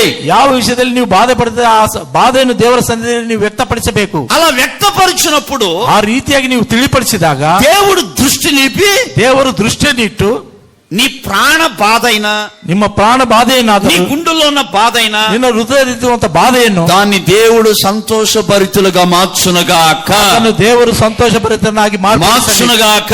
ಆಮೆನ್. అయితే మనుషుల దగ్గర ఏడ్చినంత కాలం, ಆದರೆ ಮನುಷ್ಯರ ಬಳಿ ಅಳುವಷ್ಟು ಕಾಲ ఆవగించంత ఆదాయం కూడా ఉండదు. ಅವು ಸ್ವಲ್ಪ ಆದಾಯ ಕೂಡ ಇರುವುದಿಲ್ಲ ರೀ. చెప్పే మాట అర్థమవుతుందండి. ಹೇಳುವ ಮಾತು ಅರ್ಥವಾಗ್ತಿದೆಯಾ? అన్న ఇంట్లో ఏడ్చింది, ಅಣ್ಣವಳು ಮನೆಯಲ್ಲಿ ಅಳ್ತಿದ್ದ, ఉపయోగం లేదు. ಉಪಯೋಗವಿಲ್ಲ. సౌలు దావీదు మీద పడి ఏడ్చాడు. ಸೌಲನು ದಾವೀದನ ಕುರಿತಾಗಿ ಅಳುತ್ತಾ ಇದ್ದನು. ఆ ఏడ్చేది ఏదో దేవుని దగ్గర ఏడ్చుంటే బాగుండేది. ಯಾವ ತಂಗಿಗೆ ದೇವರ ಬಳಿ ಅಳುತ್ತಿದ್ದರೆ ಚೆನ್ನಾಗಿತ್ತು. ఉపయోగంలో పోయింది. ಉಪಯೋಗ ಇಲ್ಲದೆ ಹೋಯಿತು. యేసేపు అన్నయ్యలు యేసేవుని బట్టి ఏడ్చారు. ಯೋಷೇಬನ ಅಣ್ಣರು ಯೋಷೇಬನ ಕುರಿತಾಗಿ ಅಳುತ್ತಾ ఆ ಇದ್ದರು. ఏడ్చేది ఏదో దేవుని దగ్గర ఏడ్చుంటే బాగుండేది. ಅದು ಅಳುವುದೇನೋ ದೇವರ ಬಳಿ ಅಳುತ್ತಿದ್ದರೆ ಚೆನ್ನಾಗಿರುತ್ತಿತ್ತು. అది గమనించండి. ನೀವು ಗಮನಿಸಿರಿ, మనుషులు బడి ఆడవద్దు. ಮನುಷ್ಯರ ಬಿದ್ದು ಅಳಬಾರದು. రెండోది మనుషుల దగ్గర ఆడవద్దు. ಮನುಷ್ಯರ ಬಳಿ ಅಳಬಾರದು. ఒకవేళ ఏడ్చినప్పుడు బాగానే ఉంటుంది, అమ్మ అక్క నేనున్నాను అంటారా? ಅಕ್ಕ ನಾನು ಹೇಳ್ತಾರ? ఎప్పుడైనా తేడా వచ్చింది అనుకో, ಯಾವಾಗದು ಬದಲಾವಣೆ నీ ಬಂದ ఇంటి గుట్టు రట్టు అయిపోద్ది. ನಿನ್ನ ಮನೆ ರುಟ್ಟು ರಟ್ಟಾಗುತ್ತದೆ. అది యేసన్న గారు అంటారు, ಅದಕ್ಕಾಗಿ ಯೇಸುನವರು ಹೇಳ್ತಾರೆ, జిల్లేడు పాలు తెల్లగా ఉంటాయి, బర్రి పాలు కూడా తెల్లగా ఉంటాయి. ಹಾಲು ಚೆನ್ನಾಗಿರ್ತದೆ, ಒಂದು ಆಡಿನ ಹಾಲು ಕೂಡ ಚೆನ್ನಾಗಿರುತ್ತೆ. బర్రి పాలు కళ్ళల్లో వేసుకుంటే కంటిలో నలక బయటకు వస్తుంది. ಆಡಿನ ಹಾಲು ಕಣ್ಣಿನಲ್ಲಿ ಹಾಕಿದ್ರೆ ಪೊರೆ ಹೊರಗಡೆ ಬರುತ್ತೆ. జిల్లేడు పాలు వేసుకుంటే కన్నే ಕಣ್ಣುಗಳೇ ಹೋಗುತ್ತವೆ. అది మనుషులు అలా ఉంటారన్నమాట. ಮನುಷ್ಯರು ಆ ರೀತಿಯಾಗಿರುತ್ತಾರೆ. అందుకని దేవుని పెట్టారా, ಅದಕ್ಕಾಗಿ ದೇವರ ಮಕ್ಕಳೇ, నీకు ఎంత బాధ ఉన్నా అది ప్రార్థనా పూర్వకంగా దేవుని మాత్రమే తెలియపరచాలి. ಅದು ನಿನಗೆ ಎಷ್ಟೇ ಬಾಧೆ ಇದ್ದರೆ ದೇವರ ಬಳಿಯಲ್ಲಿ ಬಂದು ಮಾತ್ರ ಅದನ್ನು ತಿಳಿಪಡಿಸಬೇಕು. అప్పుడు దేవుడు ఏం చేస్తాడు? ಆಗ ದೇವರು ಏನು ಮಾಡುತ್ತಾನೆ? నిన్ను సంతోషభరితులుగా చేయనుగాక. ನಿನ್ನ ಸಂತೋಷಭರಿತನಾಗಿ ಮಾಡುತ್ತಾನೆ. ప్రార్థన అనగా దేవునితో మాట్లాడుట. ಪ್ರಾರ್ಥನೆ ಎನ್ನುವುದು ದೇವರೊಟ್ಟಿಗೆ ಮಾತನಾಡುವುದು. ప్రార్థన అనగా మన కష్ట సుఖాలన్నీ ప్రభుతో పంచుకునుట. ಪ್ರಾರ್ಥನೆ ಎನ್ನುವಾಗಲೇ ನಮ್ಮ ಕಷ್ಟ ಸುಖಗಳನ್ನು ದೇವರೊಟ್ಟಿಗೆ ಹಂಚಿಕೊಳ್ಳುವುದು. మీరు ఎప్పుడైనా గమనించారా? ನೀವು ಯಾವಾಗಾದ್ರೂ ಗಮನಿಸಿದ್ದೀರಾ? గుండెలో చాలా బాధ ఉంది, ಹೃದಯದಲ್ಲಿ ಬಹಳ ಚೆನ್ನಾಗಿ ಬಾಧೆ ಇದೆ. నీకు ఆత్మీయ సహోదరి ఎవరో, ఆత్మీయ సహోదరుడు ఎవరో తెలుసుకుని ನಿನಗೆ ಆತ್ಮೀಯ ಸಹೋದರರು ಸಹೋದರಿ ಯಾರು ತಿಳಿದುಕೊಂಡು బాధంతా కక్కేస్తాం. ಬಾಧೆಯನ್ನೆಲ್ಲ ಅವ್ರ ಬಳಿ ತಿಳಿಪಡಿಸುತ್ತೇವೆ. అప్పుడు హృదయం తేలిక అవుద్దా బరువు అవుద్దా? ಆಗ ಹೃದಯವು ಹಗುರವಾಗುತ್ತದೆ, ಹೆಚ್ಚಾಗುತ್ತದೆ ಹೇಳಿರಿ. తేలిక అవుద్దా బరువు అవుద్దా? ಅದು ಹಗುರ ಆಗಿರ್ತದ, ಹೆಚ್ಚಾಗಿರ್ತದ. మరి నేనంటాను, మనుషుల దగ్గర చెప్పుకుంటేనే ఇది తేలికైపోతుంటే, ಮನುಷ್ಯರ ಬಳಿ ಹೇಳಿಕೊಂಡರೆ ಈ ಹಗುರ ಆಗುತ್ತಾ ಇದ್ದಾರೆ. దేవుడి దగ్గర చెప్పుకుంటే తేలిక కాదు, సమస్య లైన్ క్లీన్ అయిపోద్ది. ದೇವರ ಬಳಿ ಹೇಳಿಕೊಂಡ್ರೆ ಸಮಸ್ಯೆ ಎಲ್ಲ ಕ್ಲಿಯರ್ ಆಗಿ ಹೋಗುತ್ತದೆ. గొర్రెల దొడ్లో ఉన్న వ్యక్తి, ಕುರಿಯ ಬಳಿಯಲ್ಲಿದ್ದಂತ ವ್ಯಕ್ತಿ సింహాసనానికి రావడానికి కేవలం ప్రార్థనే. ಸಿಂಹಾಸನಕ್ಕೆ ಬರಬೇಕಾದ್ರೆ ಕೇವಲ ಅದು ಪ್ರಾರ್ಥನೆಯಾಗಿದೆ. గొల్యాతను పడగొట్టడానికి కేవలం యెహోవా నామమును బట్టే, ಗೊಲಿಯಾತನ್ನು ಕೆಳಗೆ ಬೀಳಿಸುವುದಕ್ಕೆ ಕೇವಲ ಯೆಹೋವನ ನಾಮದಿಂದಲೇ, ఫిలిష్తీయుల పైన యుద్ధం పైన జయం రావడం కేవలం ప్రార్థనే. ಫಿಲಿಸ್ಟರ ಮೇಲೆ ಜಯ ಹೊಂದುವುದಕ್ಕೆ ಕೇವಲ ಪ್ರಾರ್ಥನೆಯಾಗಿದೆ. దావీదు జీవితంలో ప్రార్థన ద్వారాగానే ఈ సమస్యలన్నిటిలో జయించుకుంటూ వచ్చాడు. దావీదನ ಜೀವಿತದಲ್ಲಿ ಪ್ರಾರ್ಥನೆ ಮುಖಾಂತರ ಈ ಸಮಸ್ಯೆಗಳೆಲ್ಲವನ್ನು ಜಯಿಸುತ್ತಾ ಬಂದನು. అందుకే నేను చెప్పే మాట ఏంటంటే, ಅದಕ್ಕಾಗಿ ಅಣ್ಣವರು ಹೇಳುವಂತ ಮಾತೇನೆಂದರೆ, నువ్వు ఎంత చదువుతున్నావు అన్నది కాదు ముఖ్యం, ನೀವು ಎಷ್ಟು ಓದುತ್ತಿದ್ದೀರಾ ಎನ್ನುವುದು ಮುಖ್ಯವಲ್ಲ. ఎంత తింటున్నావు అన్నది కాదు ముఖ్యం, ಎಷ್ಟು ತಿನ್ನುತ್ತಿದ್ದೀರಾ ಎನ್ನುವುದು ಮುಖ್ಯವಲ್ಲ. ఎంత పని చేస్తున్నావు అన్నది కాదు ముఖ్యం, ಎಷ್ಟು ಕೆಲಸ ಮಾಡ್ತಿದ್ದೀರಾ ಎನ್ನುವುದು ಮುಖ್ಯವಲ್ಲ. ఎంత 10 మందితో ఉంటున్నావు అన్నది కాదు ముఖ్యం, ಎಷ್ಟು 10 ಜನರೊಟ್ಟಿಗೆ ಇರುತ್ತೀರಾ ಎನ್ನುವುದು ಮುಖ್ಯವಲ್ಲ. ఎంత పడుకుంటున్నావు అన్నది కాదు ముఖ్యం, ಎಷ್ಟು ಮಲಗಿಕೊಳ್ತೀರಾ ಎನ್ನುವುದು ಮುಖ್ಯವಲ್ಲ. ఎంతవరకు ప్రార్థనలో ఉన్నదే ముఖ్యం. ಎಷ್ಟರ ತನಕ ನೀವು ಪ್ರಾರ್ಥನೆ ಇರುವುದೇ ಅದೇ ಮುಖ್ಯವಾಗಿದೆ. చెప్పండి, ఇప్పుడు ఏం కలిగి ఉండాలి మనం? ನಾವು ಏನು ಉಳ್ಳವರಾಗಿ ఏం కలిగి ఉండాలి? ఏం కలిగి ఉండాలి? నాకు ఒక మంచి మనసాక్షి ఉంది. తెల్లారికి 4కి లేచిపోతాను నేను. ಬೆಳಿಗ್ಗೆ 4 ಗಂಟೆ ಅಣ್ಣನವರು ಎದ್ದೇಳು, మళ్ళా 6 గంటలకు పడుకుంటాను నేను. ಮತ್ತೆ 6 ಗಂಟೆಗೆ ಅಣ್ಣನವರು ಮಲಗುತ್ತಾರೆ. ఎంత లెక్క జర్నీ చేసినా, ಎಷ್ಟೊತ್ತು ಪ್ರಯಾಣ ಮಾಡಿದರು, ఆ టయానికి మందిరగడికి వచ్చేస్తే, ಆ ಸಮಯಕ್ಕೆ ಮಂದಿರಕ್ಕೆ ಬಂದಾಗ ప్రార్థన గంట సేపు ప్రార్థన చేసిన తర్వాత నేను పడుకుంటాను. ಗಂಟೆ ನಂತರ ಪ್ರಾರ್ಥನೆ ಮಾಡಿ ನಂತರ ಮಲಗಿಕೊಳ್ತಾರೆ. ఒక చిన్న ఎగ్జాంపుల్ చెప్తానండి. ಚಿಕ್ಕ ಉದಾಹರಣೆ ಹೇಳುತ್ತಾರೆ. మొన్న హిందూపూర్ వెళ్ళాం. ಮೊನ್ನೆ ಅಣ್ಣನವರು ಹಿಂದೂಪುರಿಗೆ ಹೋಗಿದ್ದರು. 10:30కి ಮಂದಿರ ಓಪನಿಂಗ್ అయిపోయింది. 10 ಮಂದಿರದ ಓಪನಿಂಗ್ ಮುಗಿದು ಹೋಯಿತು. కొంచెం భోజనం చేసి అన్నను కలిసి ಸ್ವಲ್ಪ ಊಟ ಮಾಡಿ కారులో వస్తా ఉన్నాం. ಸ್ವಲ್ಪ ಊಟ ಮಾಡಿ ಅಣ್ಣನವರ ಜೊತೆಗೆ ಬೆರೆತು ఒక తమ్ముడు డ్రైవింగ్ చేస్తుంటే మాట్లాడుతూ ఉన్నాను. కాస్త ఆయనకి కొంచెం నిద్ర వస్తుంది. ఆ తమ్ముడు వెనక్కి వెళ్ళి పడుకున్నాడు. ಒಬ್ಬ ಡ್ರೈವಿಂಗ್ ಮಾಡ್ತಾ ಇದ್ದಾರೆ, ಅವರೊಟ್ಟಿಗೆ ಮಾತಾಡಿದ್ದೆ. ಆ ತಮ್ಮನ ಹಿಂದೆ ಹೋಗಿ ಮಲಗಿಕೊಂಡನು. ఇంకో తమ్ముడు మళ్ళా సీట్లోకి వచ్చి కూర్చున్నాడు. ಇನ್ನೊಬ್ಬ ತಮ್ಮನು ಸೀಟ್ ನಲ್ಲಿ ಬಂದು ಕುಳಿತನು. ఇంకా నేను ఆ మాట ఈ మాట ఆ మాట మాట్లాడుకుంటూ మొత్తం మీద 4:30కి వచ్చాం. ಆ ಮಾತು ಈ ಮಾತು ಮಾತಾಡುತ್ತಾ 4 ಗಂಟೆಗೆ ಇಲ್ಲಿ ಬಂದೆವು. మళ్ళా 4:30 నుంచి ಮತ್ತೆ 4:15 5 నిమిషాల తక్కువ 6 వరకు 5 ಗಂಟೆವರೆಗೆ ಪ್ರಾರ್ಥನೆ ಮಾಡುತ್ತಾ దేవునికి స్తోత్రాలు చెల్లించి, ದೇವರಿಗೆ ಸ್ತೋತ್ರವನ್ನು ఆ ಸಲ್ಲಿಸುತ್ತಾ, స్తోత్రాల్లో మీరు అందరూ ఉన్నారు. ಆ ಸ್ತೋತ್ರದಲ್ಲಿ ನೀವೆಲ್ಲರಿದ್ದೀರಾ. చదువు కొరకు చెప్పే, ವಿದ್ಯಾಭ್ಯಾಸಕ್ಕಾಗಿ ಹೇಳಿದ್ದೇನೆ. కొంతమంది హాస్పిటల్లో ఉన్నారని చెప్పే, ಕೆಲವು ಜನ ಆಸ್ಪತ್ರೆಯಲ್ಲಿ ಹೇಳಿದ್ದಾರೆ. కొంతమంది అప్పులు ఉన్నాయి, ಕೆಲವು ಜನರಿಗೆ ಸಾಲ ಇದೆ, పెళ్లిళ్ళు జరగాలి, ಮದುವೆಗಳು ನಡೆಯಬೇಕು, చదువుకోవాలి, ಓದಬೇಕು. వీటన్నిటి కొరకు స్తోత్రాలు చెల్లించి ಇವೆಲ್ಲದಕ್ಕಾಗಿ ಸ್ತೋತ್ರವನ್ನು ಸಲ್ಲಿಸಿ అప్పుడు పడుకున్నాను. ಆಗ హాయిగా నిద్ర పట్టింది 3 గంటలు. ಅಣ್ಣನವರು ಆರಾಮಾಗಿ ಅವಾಗ ಮಲಗಿದರು. మళ్ళా 8:30కు లేచిపోయాను. ಮತ್ತೆ 8 ಹೊರ ಇದ್ದರು. కొంచెం వాకింగ్ చేసి స్నానం చేసి మళ్ళా విజిటింగ్ వెళ్ళాను. ವಾಕಿಂಗ್ ಮಾಡಿ ಸ್ನಾನ ಮಾಡಿ ಮತ್ತೆ ವಿಸಿಟಿಂಗ್ చూడండి, రాత్రి అంతా జర్నీ చేసిన, ರಾತ್ರಿ ಎಲ್ಲ ಪ್ರಯಾಣ ಮಾಡಿದರು. మళ్ళా ప్రార్థనలో ఉండి ಮತ್ತೆ ಪ್ರಾರ್ಥನೆ మళ్ళా పరిచర్యకి వెళ్ళి, ಮತ್ತೆ ಪರಿಚರ್ಯಕ್ಕೆ ಹೋಗಿ. నేను అనేది ಅವರನ್ನು ಹೇಳು, ఎంత లెక్క తిరిగినా అది కాదు ముఖ్యం, నువ్వు ఎంత వరకు ప్రార్థనలో ఉంటున్నావు అదే నీ జీవితంలో గొప్ప సంతోషాన్ని ఇచ్చేది. ಆಮೆನ್. ఇది నేను అనుభవిస్తున్నాను కాబట్టి మీతో ಇದನ್ನು చెప్పగలుగుతున్నాను. ನಾವು ಅನುಭವಿಸ್ತಾ ಇದ್ದಂತ ನಿಮ್ಮೊಟ್ಟಿಗೆ ಹೇಳ್ತಾ ಇದ್ದೇವೆ. అది ప్రార్థన ద్వారాగానే ಅದು ಪ್ರಾರ್ಥನೆ ಮುಖಾಂತರವಾಗಿಯೇ మనం సంతోషభరితులుగా మార్చబడతాం. ನಾವು ಸಂತೋಷವುಳ್ಳರನ್ನಾಗಿ ಮಾರ್ಪಡಿಸುತ್ತದೆ. ఏ వ్యక్తికి అయితే ప్రార్థన లేదు ఆ వ్యక్తి ఎప్పుడు ఏడుస్తూనే కూర్చుంటాడు. ಯಾವ ವ್ಯಕ್ತಿಗೆ ಪ್ರಾರ್ಥನೆ ಇಲ್ಲ ಆ ವ್ಯಕ್ತಿ ಯಾವಾಗ ప్రార్థన లేని వ్యక్తి ఇంటిలో గొడవలే, ಪ್ರಾರ್ಥನೆ ಇಲ್ಲದ ವ್ಯಕ್ತಿ ಮನೆಯಲ್ಲಿ ಜಗಳ, ప్రార్థన లేని ఇంట్లో కొట్లాట్లే, ಪ್ರಾರ್ಥನೆ ಇಲ್ಲದ ಮನೆಯಲ್ಲಿ ಜಗಳಗಳೇ, ప్రార్థన లేని ఇంట్లో అసమాధానమే, ಪ್ರಾರ್ಥನೆ ಇಲ್ಲದ ಮನೆಯಲ್ಲಿ ಅಸಮಾಧಾನ, ప్రార్థన లేని ఇంట్లో సంతోషం ఉండదు, ಪ್ರಾರ್ಥನೆ ಇಲ್ಲದ ಮನೆಯಲ್ಲಿ ಸಂತೋಷ, ప్రార్థన లేని ఇంట్లో ప్రేమ ఉండదు, ಪ್ರಾರ್ಥನೆ ಇಲ್ಲದ ಮನೆಯಲ್ಲಿ ಪ್ರೀತಿ ಇರುವುದಿಲ್ಲ, ప్రార్థన లేని ఇంట్లో ఐక్యత ఉండదు, ಪ್ರಾರ್ಥನೆ ಇಲ್ಲದ ಮನೆಯಲ್ಲಿ ಐಕ್ಯತೆ ಇರುವುದಿಲ್ಲ. ప్రార్థన ఉన్న ఇంట్లో సంతోషభరితులుగా దేవుడు మార్చునుగాక. ಪ್ರಾರ್ಥನೆಯಲ್ಲಿ ಮನೆಯಲ್ಲಿ ಸಂತೋಷಭರಿತರಾಗಿ ದೇವರು ಮಾರ್ಪಡಿಸಲಿ. ఇది మొదటి అనుభవం. ಇದು ಮೊದಲನೇ ಅನುಭವ. రెండోది ಎರಡನೆಯದು సామెతల గ్రంథం ಜ್ಞಾನೋಕ್ತಿಗಳು 12వ అధ్యాయం 12ನೇ ಅಧ್ಯಾಯ 20వ వాక్యం. 20ನೇ ವಾಕ್ಯವು, కీడు కల్పించి వారి ಕೇಡನ್ನು ಕಲ್ಪಿಸುವವರ హృదయములో మోసము కలదు, ಹೃದಯದಲ್ಲಿ ಮೋಸ, సమాధాన పరుచుటకై, ಹಿತೋಪದೇಶವನ್ನು ಮನಸ್ಸಿನಲ್ಲಿ సమాధాన పరుచుటకై ಸಮಾಧಾನ ಪಡಿಸುವುದಕ್ಕಾಗಿ ఆలోచన చెప్పువారు ಆಲೋಚನೆಯನ್ನು ಹೇಳುವವರು సంతోష భరితులగుదురు. ಸಂತೋಷವುಳ್ಳವರಾಗಿರುತ್ತಾರೆ. తలపైకి ఎత్తాను. రెండోది చెప్తున్నాను, ಎರಡನೇದನ್ನು ಹೇಳ್ತಾ ಇದ್ದಾರೆ. మనం సంతోషభరితులుగా మార్చబడాలి అంటే ನಾವು ಸಂತೋಷವುಳ್ಳವರಾಗಿ ಮಾರ್ಪಡಿಸಬೇಕಾದರೆ ఎవరికి కీడు కల్పించకూడదు. ಯಾರಿಗೂ ಕೂಡ ಕೀಡನ್ನು ನಾವು ಮಾಡಬಾರದು. ఇద్దరు గొడవ పడ్డారండి, ಇಬ್ಬರು ಜಗಳವಾಡುತ್ತಿದ್ದಾರೆ. భార్య భర్తలు కావచ్చు, ಗಂಡ ಹೆಂಡತಿಯರೇ ಆಗಬಹುದು, తండ్రి కొడుకులు కావచ్చు, ತಂದೆ ಮಗನಾಗಿರಬಹುದು, అక్క చెల్లు కావచ్చు, ಅಕ್ಕ ತಂಗಿಯರಾಗಿರಬಹುದು, పనికాడ ఇద్దరు మిత్రులు కావచ్చు. ಕೆಲಸದಲ್ಲಿ ಕೆಲಸ ಕಾರ್ಯದಲ್ಲಿ ಇಬ್ಬರು చిన్న గొడవ అయింది, ಏನೋ ಚಿಕ್ಕ ಜಗಳವಾಯಿತು, అది నీకు తెలిసింది. ಅದು ನಿಮಗೆ ತಿಳಿಯಿತು. అప్పుడు మనం ఏం చేయాలో తెలుసా? ಆಗ ನಾವು ಏನು ಮಾಡಬೇಕು ಗೊತ್ತಾ? చెల్లమ్మ, ತಂಗಿ, ఆమె ఎంతైనా మీ అత్తగారు, ಆಗ ಎಷ್ಟಾದ್ರೂ ನಿಮ್ಮ ಅತ್ತೆಯವರು, నువ్వు కోడలవి, ನೀವು ಅವರ ಸೊಸೆ, మాట తగ్గించుకో, ಸ್ವಲ್ಪ ತಗ್ಗಿಸಿಕೋ. పెద్దమ్మ కదా, ಅವ್ರು ದೊಡ್ಡವರಲ್ಲ, మన తల్లి అంటది కదా ಅವ್ರು ನಮ್ಮ ತಾಯಿ ಅಂತಲ್ಲ అని పక్కనున్న సహోదరి సమాధానపరిచే ఆలోచన ఇవ్వాలి. ಪಕ್ಕದಿಂದ ಸಹೋದರಿ ಸಮಾಧಾನ ಪಡಿಸುವಂತ ಆಲೋಚನೆಯನ್ನು ಕೊಡಬೇಕು. అర్థమవుతుందండి?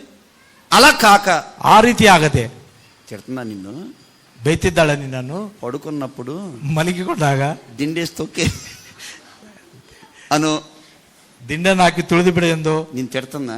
ನಾವು ಹೇಳ್ತಾ ಇದ್ದೇವೆ. ఎప్పుడైనా టీ పెట్టడం గందులో ఉప్పి, ಯಾವಾಗಾದ್ರೂ ಚಾಯ್ ಇಡು ಅಂತ ಹೇಳಿದ್ರೆ ಅದರಲ್ಲಿ ಉಪ್ಪನ್ನು ಹಾಕು, కూర ఏమన్నా గందులో ఉప్పే బాగా, ಒಂದು ಮಟನ್ ಮಾಡೆಂದರೆ ಅದರಲ್ಲಿ ಉಪ್ಪು ಹಾಕು నిన్ను ಚೆನ್ನಾಗಿ. ఎప్పుడు అడగదు. ಆವಾಗ ನೀನು ಯಾವ ఆలోచన ఇస్తారా? ಈ ರೀತಿಯಾಗಿ ಆಲೋಚನೆ ಕೊಡ್ತಾರಾ? సరే, ಸರಿ. ఆ ఇంట్లో ముగ్గురు అక్క చెల్లెళ్ళు ఉన్నారు. ಆ ಮನೆಯಲ್ಲಿ 3 ಜನ ಅಕ್ಕ ತಂಗಿಯರಿದ್ದಾರೆ. తల్లి ఏదో కోపం వచ్చి ఓ దెబ్బ చిన్న అమ్మాయిని కొట్టింది. ತಾಯಿಯನ್ನು ಸಿಟ್ಟು ಬಂದು ಚಿಕ್ಕ ಮಗಳಿಗೆ ಒಂದು ಹೊಡೆತವನ್ನು ಹೊಡೆದರು.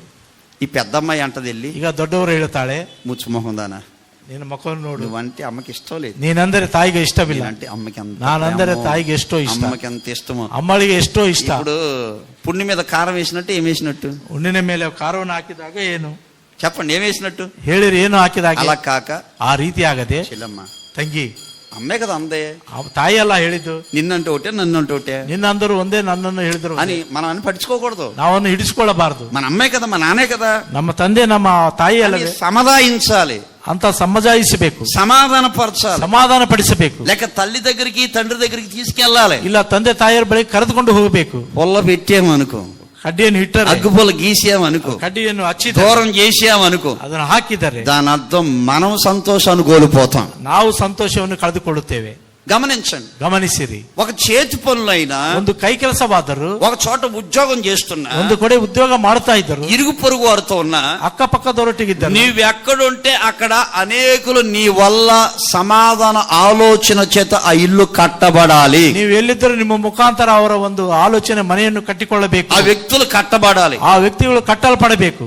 మొన్న మధ్యలో ఇద్దరు వ్యక్తులకి చిన్న తగద వచ్చిందండి. ಇಬ್ಬರು ವ್ಯಕ್ತಿಗಳಿಗೆ ಚಿಕ್ಕ ಜಗಳ ಬಂದಿತ್ತರಿ. ఆయన వచ్చి నాతో చెప్తున్నాడు, ಅವರು ಬಂದು ಅಣ್ಣನೊಟ್ಟಿಗೆ ಹೇಳ್ತಾ ಇದ್ದಾರೆ. నేను అన్నాను, ಅಣ್ಣನವರು ಹೇಳಿದರು, అన్నా ಅಣ್ಣ, మీరిద్దరు అలా ఉంటారు కానీ నువ్వంటే ఆయనకి చాలా ఇష్టం, ఆయనంటే నీకు చాలా ఇష్టం.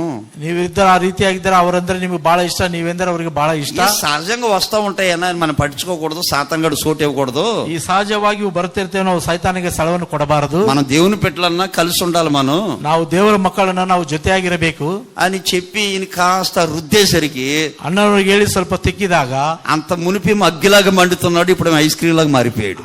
ಅಂತಕ್ ಮುಂಚೆ ಬೆಂಕಿಯಾಗಿ ಅದನ್ನು ಬದಲಾಗಿ ಐಸ್ మళ్ళీ ఆయన్ని కాసేపు రుద్దేసరికి ಆತನು ಸ್ವಲ್ಪ ತಿದ್ದಿದಾಗ ఆదివారం పూట ఒకరికొకరు వందనాలు చెప్పుకున్నారు. ರವಿವಾರ ದಿನ ಒಬ್ಬರಿಗೊಬ್ಬರು ವಂದನೆಗಳನ್ನು ಹೇಳಿದರು. అలా కాక ಆ ರೀತಿ ಆಗದೆ. అన్నా నువ్వే మాత్రం తగ్గొద్దు, ನೀವು ಏನು ಕಡಿಮೆ అబ్బే ಆಗಬೇಕು. అబ్బే నువ్వే మాత్రం నువ్వు అలాగే ఉండాలని, ನೀನು ಅದೇ ರೀತಿಯಾಗಿರ್ಬೇಕು. నీ దగ్గరికి ఆ వ్యక్తి రావాలి. ನಿನ್ನ ಬಳಿ ಆ ವ್ಯಕ್ತಿ ఎవరన్నా అసలు ನೀನು ಯಾರನ್ನಾಗೆ ఇలా రెచ్చగొడితే ఏమైనా ఉందా? ఇంకా ಈ ರೀತಿಯಾಗಿ ಹೇಳಿದ್ರೆ ಏನಾದ್ರೂ ఇలా ಇದೆಯಾ? కొంతమంది ఉంటారు, ಈ ರೀತಿಯಾಗಿ ಸ್ವಲ್ಪ ಜನರು కొన్ని ಇರ್ತಾರೆ. నక్కలు ఉంటాయి. ఇప్పుడు ఈ ఎద్దును పట్టాలంటే నక్క ఏం చేస్తుంది? ಓ ನರಿ ಏನು ಮಾಡುತ್ತದೆ? ఎద్దుకి చెప్పేది ఎద్దుకి చెప్తుంది, ದನಕ್ಕೆ ಹೇಳುವುದು ದನಕ್ಕೆ ಹೇಳುತ್ತದೆ, పులికి చెప్పేది పులికి చెప్తుంది. ಹುಲಿಗೆ ಹೇಳುವುದನ್ನು ಹುಲಿಗೆ ಹೇಳುತ್ತದೆ. మధ్యలో ఏది సత్తా తిందామని చూస్తుంది ఇది. ಮಧ್ಯದಲ್ಲಿ ಯಾವುದು ಸಾಯ್ತದೆ ಅದನ್ನು ತಿನ್ನಬೇಕೆಂದು అందుకే ನೋಡುತ್ತದೆ. నేను నక్క చందన్ జుత్తులు మారి నక్క అంటాడు యేసుక్రీస్తు. ఎవరిని మొత్తం మీద ఎవరిని రాజుని అంటాడు, ఆ నక్కగే ಆ ನರಿಗೆ ఆ నక్కకు చెప్పు అంటాడు. ಆ ನರಿಗೆ ಹೇಳಂತ ಹೇಳುತ್ತಾನೆ. అంటే నక్కేంటి? ಅಂದ್ರೆ ನರಿ ಏನು? ఎడగొడుతుంది అన్నమాట. ಅದು ಬಿಡುಗಡೆ ಮಾಡುತ್ತದೆ. అందుకే నక్క ఎందుకు వచ్చింది మన మధ్యలోకి? హల్లెలూయా, ಹಲ್ಲೆಲೂಯಾ. అందుకే దేవుని పెట్టారా. ಅದಕ್ಕಾಗಿ ದೇವರ ಮಕ್ಕಳೇ, మనము ఎప్పుడు కూడా ఒక కుటుంబాన్ని లేక ఒక దంపతుల్ని ఒక సహోదరుల్ని మన మాటల చేత ఐక్యపరిస్తే, సమాధాన పరిస్తే, ನಾವು ಯಾವಾಗಲೂ ಮಕ್ಕಳನ್ನಾಗಲಿ ಕುಟುಂಬಗಳನ್ನು ಐಕ್ಯದಿಂದ ನಾವು ಸಮಾಧಾನ ಪಡಿಸುವುದಾದರೆ దేవుడు మనల్ని సంతోషభరితులుగా చేస్తాడు. ದೇವರು ನಮ್ಮನ್ನು ಸಂತೋಷಭರಿತರನ್ನಾಗಿ ಮಾಡುತ್ತಾನೆ. ఓ 15 సంవత్సరాల కిందటండి, ಒಂದು 15 ವರ್ಷಗಳ ಹಿಂದೆ ರೀ, నేను మా బ్రదర్ కలిసి విజిటింగ్ వెళ్ళాం. ಅಣ್ಣನವರು ಬ್ರದರ್ ವಿಸಿಟಿಂಗ್ ಹೋಗಿದ್ದಾರಂತೆ. సరే ఏంటికి వెళ్ళినా ఇప్పుడంటే కొంచెం షుగర్ ఉండి మనం కొద్దిగా అదొద్దు ఇదొద్దు మజ్జిగ చాలు అంటున్నాం. ಈಗ ಶುಗರ್ ಇರೋದ್ರಿಂದ ನಾವು ಅದು ಬೇಡ ಇದು ಬೇಡ ಸ್ವಲ್ಪ ಮಜ್ಜಿಗೆ ಕೊಡು ಅಂತ ಹೇಳ್ತೀವಿ. అప్పుడు బార్మేట్ ఇచ్చినా, జ్యూస్ ఇచ్చినా, కొబ్బరికాయ నీళ్ళు ఇచ్చినా, థమ్సప్ ఇచ్చినా, పెప్సీ ఇచ్చినా, ఏదేసినా కడుపులోకి వెళ్ళిపోయింది. సముద్రం కాబట్టి వెళ్ళిపోతా ఉండేది. ಅವಾಗ ಎಳ್ನೀರು ಕೊಟ್ಟರು, ಶರ್ಬತ್ ಕೊಟ್ಟರು, ಏನ್ ಕೊಟ್ಟರು ಅವಾಗ ಕುಡಿತಾ ಇದೀವಿ. ಸಮುದ್ರದಿಂದ ಅದು ಒಳಗೆ ಹೋಗ್ತಾ ಇತ್ತು. ఉదయం 10 గంటలకు వెళ్ళేవాడి, మధ్యాహ్నం 1:30కి విజిటింగ్ ముగించుకుని మందిరానికి వచ్చేవాళ్ళు. ಬೆಳಿಗ್ಗೆ 10 ಗಂಟೆಗೆ ಹೊರಗಡೆ ಹೋಗ್ತಾ ಇದ್ವಿ, ಮಧ್ಯಾಹ್ನ 1 ಗಂಟೆಗೆ ವಿಸಿಟಿಂಗ್ ಬೂಸ್ ಮಂದಿರಕ್ಕೆ ಬರ್ತಾ పాపం ಇದ್ವಿ. అక్కలు కొంచెం వాళ్ళు ఏదో ఆహారం సిద్ధపరిస్తే మా బ్రదర్ తీసుకుని వచ్చేవాడు. ಅಕ್ಕನವರು ಏನು ಆಹಾರವನ್ನು ಸಿದ್ಧಪಡಿಸಿದ್ರೆ ಬ್ರದರ್ ತೆಗೆದುಕೊಂಡು ಬರ್ತಾ ಇದ್ದರು. ఇప్పుడు లోపల ఈ మజ్జిగ నీళ్లు, ఈ కూల్ డ్రింక్ నీళ్లు తాగి ఉంటాం కదండి. ಈಗ ಮಜ್ಜಿಗೆ ನೀರು ಕೂಲ್ ಡ್ರಿಂಕ್ಸ್ ಎಲ್ಲ ಕುಡಿದಿರುತ್ತೆ ಇದೆಲ್ಲ ರೀ. సరే కొద్దిగా తినివ్వండి. ಸ್ವಲ್ಪ ತಿನ್ನುತ್ತಾ ಇದ್ದರು. మా బ్రదర్ అన్న కూరలు బాగా వండరన్నే వీళ్ళు. ಬ್ರದರ್ ಹೇಳ್ತಿದ್ರು, ಅಣ್ಣ ಮಟನ್ ಇವ್ರು ಚೆನ್ನಾಗಿ ಮಾಡೋದಿಲ್ಲ ರೀ. ఏందని ఈ కూరలన్నీ పచ్చిమిరగలు ఉన్నాయి, ಈ ಮಟನ್ ಹಸಿಮೆಣಸಿನಕಾಯಿ ಇದೆ ಎಂದು. ఆడు మళ్ళా చేతులు వేసుకుని ఏందన్న ఉప్పు ఉంది, ಏನನ್ನ ಇದು ಬಹಳ ಉಪ್ಪಾಗಿದೆ ಎಂದು ಹೇಳ್ತಾ ಇದ್ದಾನೆ. నేను అన్నాను, ఒరే ಅಣ್ಣನವರು ಹೇಳ್ತಾ ಇದ್ದಾರೆ, వాళ్ళు సమర్పించుకుని వచ్చారు, ಅವರು ಕೂಡ ಸಮರ್ಪಿಸಿಕೊಂಡು మనం సమర్పించుకొచ్చాం. ನಾವು ಸಮರ್ಪಿಸಿಕೊಂಡಿದ್ದೇವೆ. వాళ్ళు ఏదో కలిగింది ఓ ముద్ద ఉండి పెట్టారు. ಅವರೇನು ಉಳ್ಳದರಲ್ಲಿ ಕೆಲವೊಂದು ಮುದ್ದೆ ಇಟ್ಟು మనం తినేసి వారిని దీవించి మన సేవ చేసుకోవడం మంచిది. ನಾವು ತಿಂದು ಅವರನ್ನು ಆಚರಿಸಿ ಸೇವೆ ಮಾಡುವುದು ಒಳ್ಳೆಯದು. ఇలాంటివన్నీ ఒక రోజు బాగుంటుందో ఒక రోజు బాగోదు, అడ్జస్ట్ అవ్వాలరా మనం. ಒಂದು ದಿನ ಚೆನ್ನಾಗಿರ್ತದೆ, ಒಂದು ದಿನ ಚೆನ್ನಾಗಿರಲಿಲ್ಲ అని నేను కొంచెం అంటే లోపల ఎక్కువ ఉంది కాబట్టి ఒక రోజు బాగా లాగించేవాడు, ఒక రోజు నిమ్మది తినలేకపోయేవాడు. ಒಂದು ದಿನ ಕಡೆ ಹಸಿವೆ ಆಗಿದ್ರೆ ಬಹಳ ತಿಂತಾ ಇದೆ, ಇಲ್ಲಿಂದ ತಿನ್ನದೆ ಹೋಗ್ತಾ ಇದ್ದೆ. క్యారేజీ తీసుకెళ్లి వాళ్ళకి ఇచ్చిన తర్వాత అక్కడ చూస్తారు కదా, పాపం పాస్టర్ గారు తిన్నాడో లేదో చూస్తారు కదా. ಕ್ಯಾರೇಜ್ ತೆಗೆದುಕೊಂಡು ಅವರಿಗೆ ಕೊಟ್ಟಾರ, ಅಕ್ಕನವ್ರು ನೋಡ್ತಾರಲ್ಲ ಪಾಸ್ಟ್ ಅವ್ರು ತಿಂದಿದ್ದಾರೋ ಇಲ್ಲ. క్యారేజీ చూసి ಕ್ಯಾರೇಜ್ ಅನ್ನು ನೋಡಿ బెదర్ని పిలిచి, ಬ್ರದರ್ ಅನ್ನು ಕರೆದು, ఏనాయనా ಏನಪ್ಪಾ ತಂದೆ, పాస్టర్ గారికి ఏమైనా బాగాలేదా, ಪಾಸ್ಟರ್ ಅವ್ರಿಗೆ ಏನು ಚೆನ್ನಾಗಿಲ್ವಾ, ఎందుకు తినలేదు ಯಾಕೆ ಅವರು ಊಟ ಮಾಡಿಲ್ಲ అని అంటే వాడేం చేసాడు తెలుసా, మీ వంటలు ఆయనకి ఎందుకు నచ్చుతాయి, ನಿಮ್ಮ ಅಡಿಗೆ ಆತನಿಗೆ ಯಾಕೆ ಇಷ್ಟವಾಗುತ್ತವೆ, అక్కడ ఇక్కడ బాగా లాగించాడు, ಅಲ್ಲಿ ಇಲ್ಲಿ ಚೆನ್ನಾಗಿ ಊಟ ಮಾಡಿ ಬಂದಿದ್ದಾನೆ.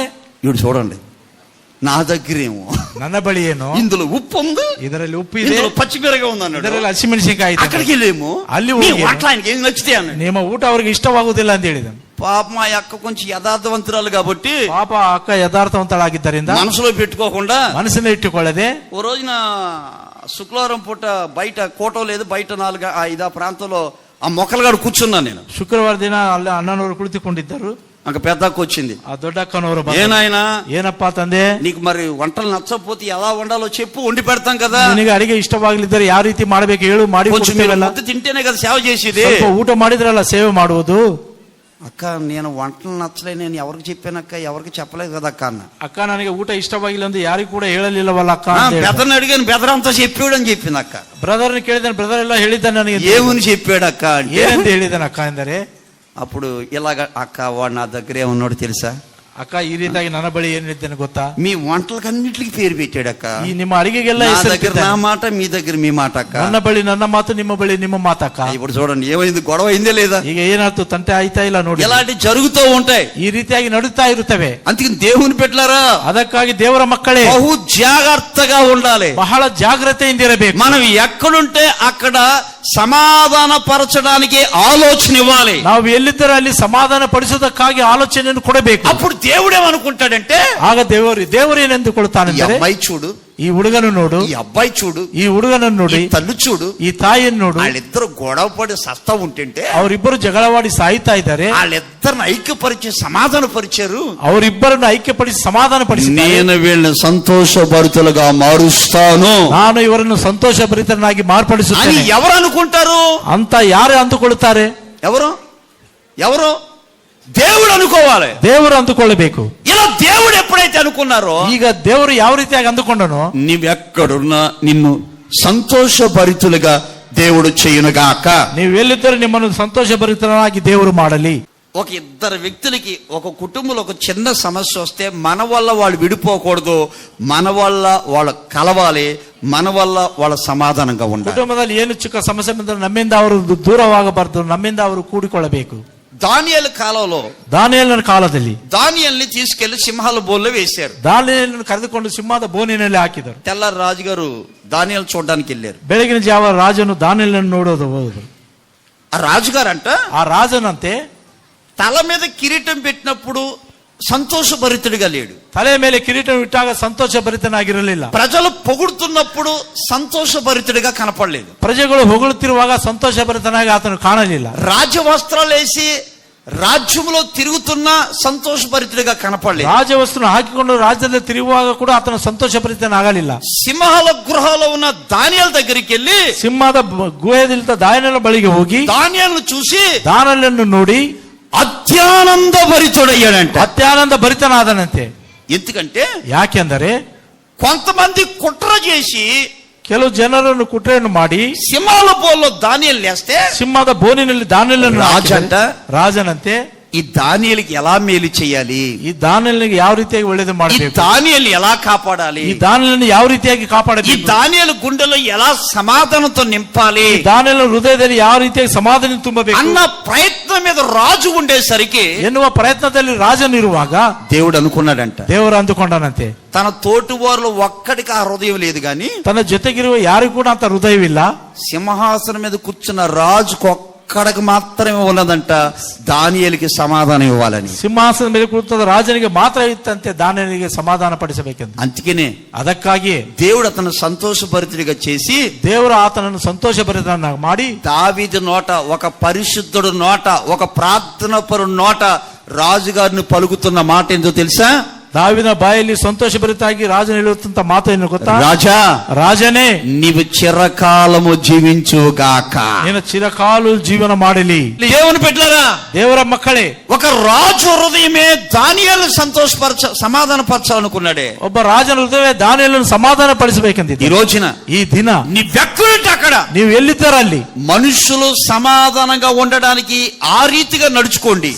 ಮನುಷ್ಯರು ಸಮಾಧಾನದಿರುವಂತೆ ಆ ರೀತಿಯಾಗಿ ನೀವು ನಡೆದುಕೊಳ್ಳಿ. దేవుడిలో గాని ప్రభువులో గాని చిరకాలం ప్రశాంతంగా బ్రతికేటట్లుగా దేవుడు చేస్తాడు. ದೇವರಲ್ಲಿ ನೀವು ಚಿರಕಾಲ ಪ್ರಶಾಂತವಾಗಿ ಬದುಕುವುದಕ್ಕಾಗಿ ದೇವರು ಮಾಡುತ್ತಾನೆ. అలాగే నువ్వు ఎక్కడున్నా అక్కడ గొడవలు ఉన్నాయనుకోండి, ನೀನು ಎಲ್ಲಿದ್ದರೆ ಅಲ್ಲಿ ಜಗಳಗಳಿದ್ದಾರೆ. నువ్వు ఉన్న చోట కీచులాట్లు ఉన్నాయనుకో, ನೀನಿದ್ದ ಕಡೆ ಕೆರಚಾಟಗಳು అది ಇದ್ದಾರೆ. నీ మూలంగా ఉన్నాయనుకో, ಅದು ನಿನ್ನ ಮೂಲಕವಾಗಿದ್ದವೆಂದರೆ సంతోషం అనేది మన జీవితంలో పొందుకోలేము. ಸಂತೋಷವನ್ನು ನಮ್ಮ ಜೀವಿತದಲ್ಲಿ ಹೊಂದಿಕೊಳ್ಳೋಕ್ಕಾಗುವುದಿಲ್ಲ. ఆమేన్. ఇందులో నేను చెప్పేది ఏంటంటే, ಇದರಲ್ಲಿ నువ్వు ಹೇಳುವುದು ఎక్కడుంటే అక్కడ నీ ద్వారాగా అందరికి సమాధానం కలగాలి. ನೀನು ಎದ್ದಿರು ಅಲ್ಲಿ ಎಲ್ಲರ ಮುಖಾಂತರ భేదాలు కలగకూడదు, ಭೇದಗಳು గొడవలు ಉಂಟಾಗಬಾರದು, రాకూడదు, ತಂಟೆಗಳು ಬರಬಾರದು, కొట్లాట్లు ఉండకూడదు, ಹೊಡೆದಾಟ ಬರಬಾರದು, వీళ్ళ మాటలు వాళ్ళకి చెప్పి వాళ్ళ మాటలు వీళ్ళకి చెప్పి లేనిపోని శాపాలు తెచ్చుకోవద్దు. ಇವರ ಮಾತು ಅವರಿಗೆ ಹೇಳಿ ಅವರ ಮಾತು ಇವರಿಗೆ ಇಲ್ಲದಂತ ಶಾಪವನ್ನು ತಂದುಕೊಳ್ಳಬೇಡಿರಿ. అర్థమవుతుందండి? ఇప్పుడు అత్తగోళ్ళ చిన్న సమస్య వచ్చింది, ಮತ್ತೆ ಅತ್ತೆ ಸೊಸೆಗೆ ಚಿಕ್ಕ ಜಗಳ సరే ಬಂತು. పుట్టినింటి కూతురు వచ్చింది, ಸರಿ ಹುಟ್ಟು ಮನೆಯಿಂದ ಮಗಳು ಬಂದಳು. ఇద్దరికి పడతలేదు. ಇಬ್ಬರಿಗೆ ಹೊಂದುತ್ತಾ ಇಲ್ಲ. ఆ అమ్మాయి ఏం చేయాలి? ಆಕೆ ಏನು ಮಾಡಬೇಕು? వదినికి చెప్పే మాటలు వదినికి చెప్పాలి.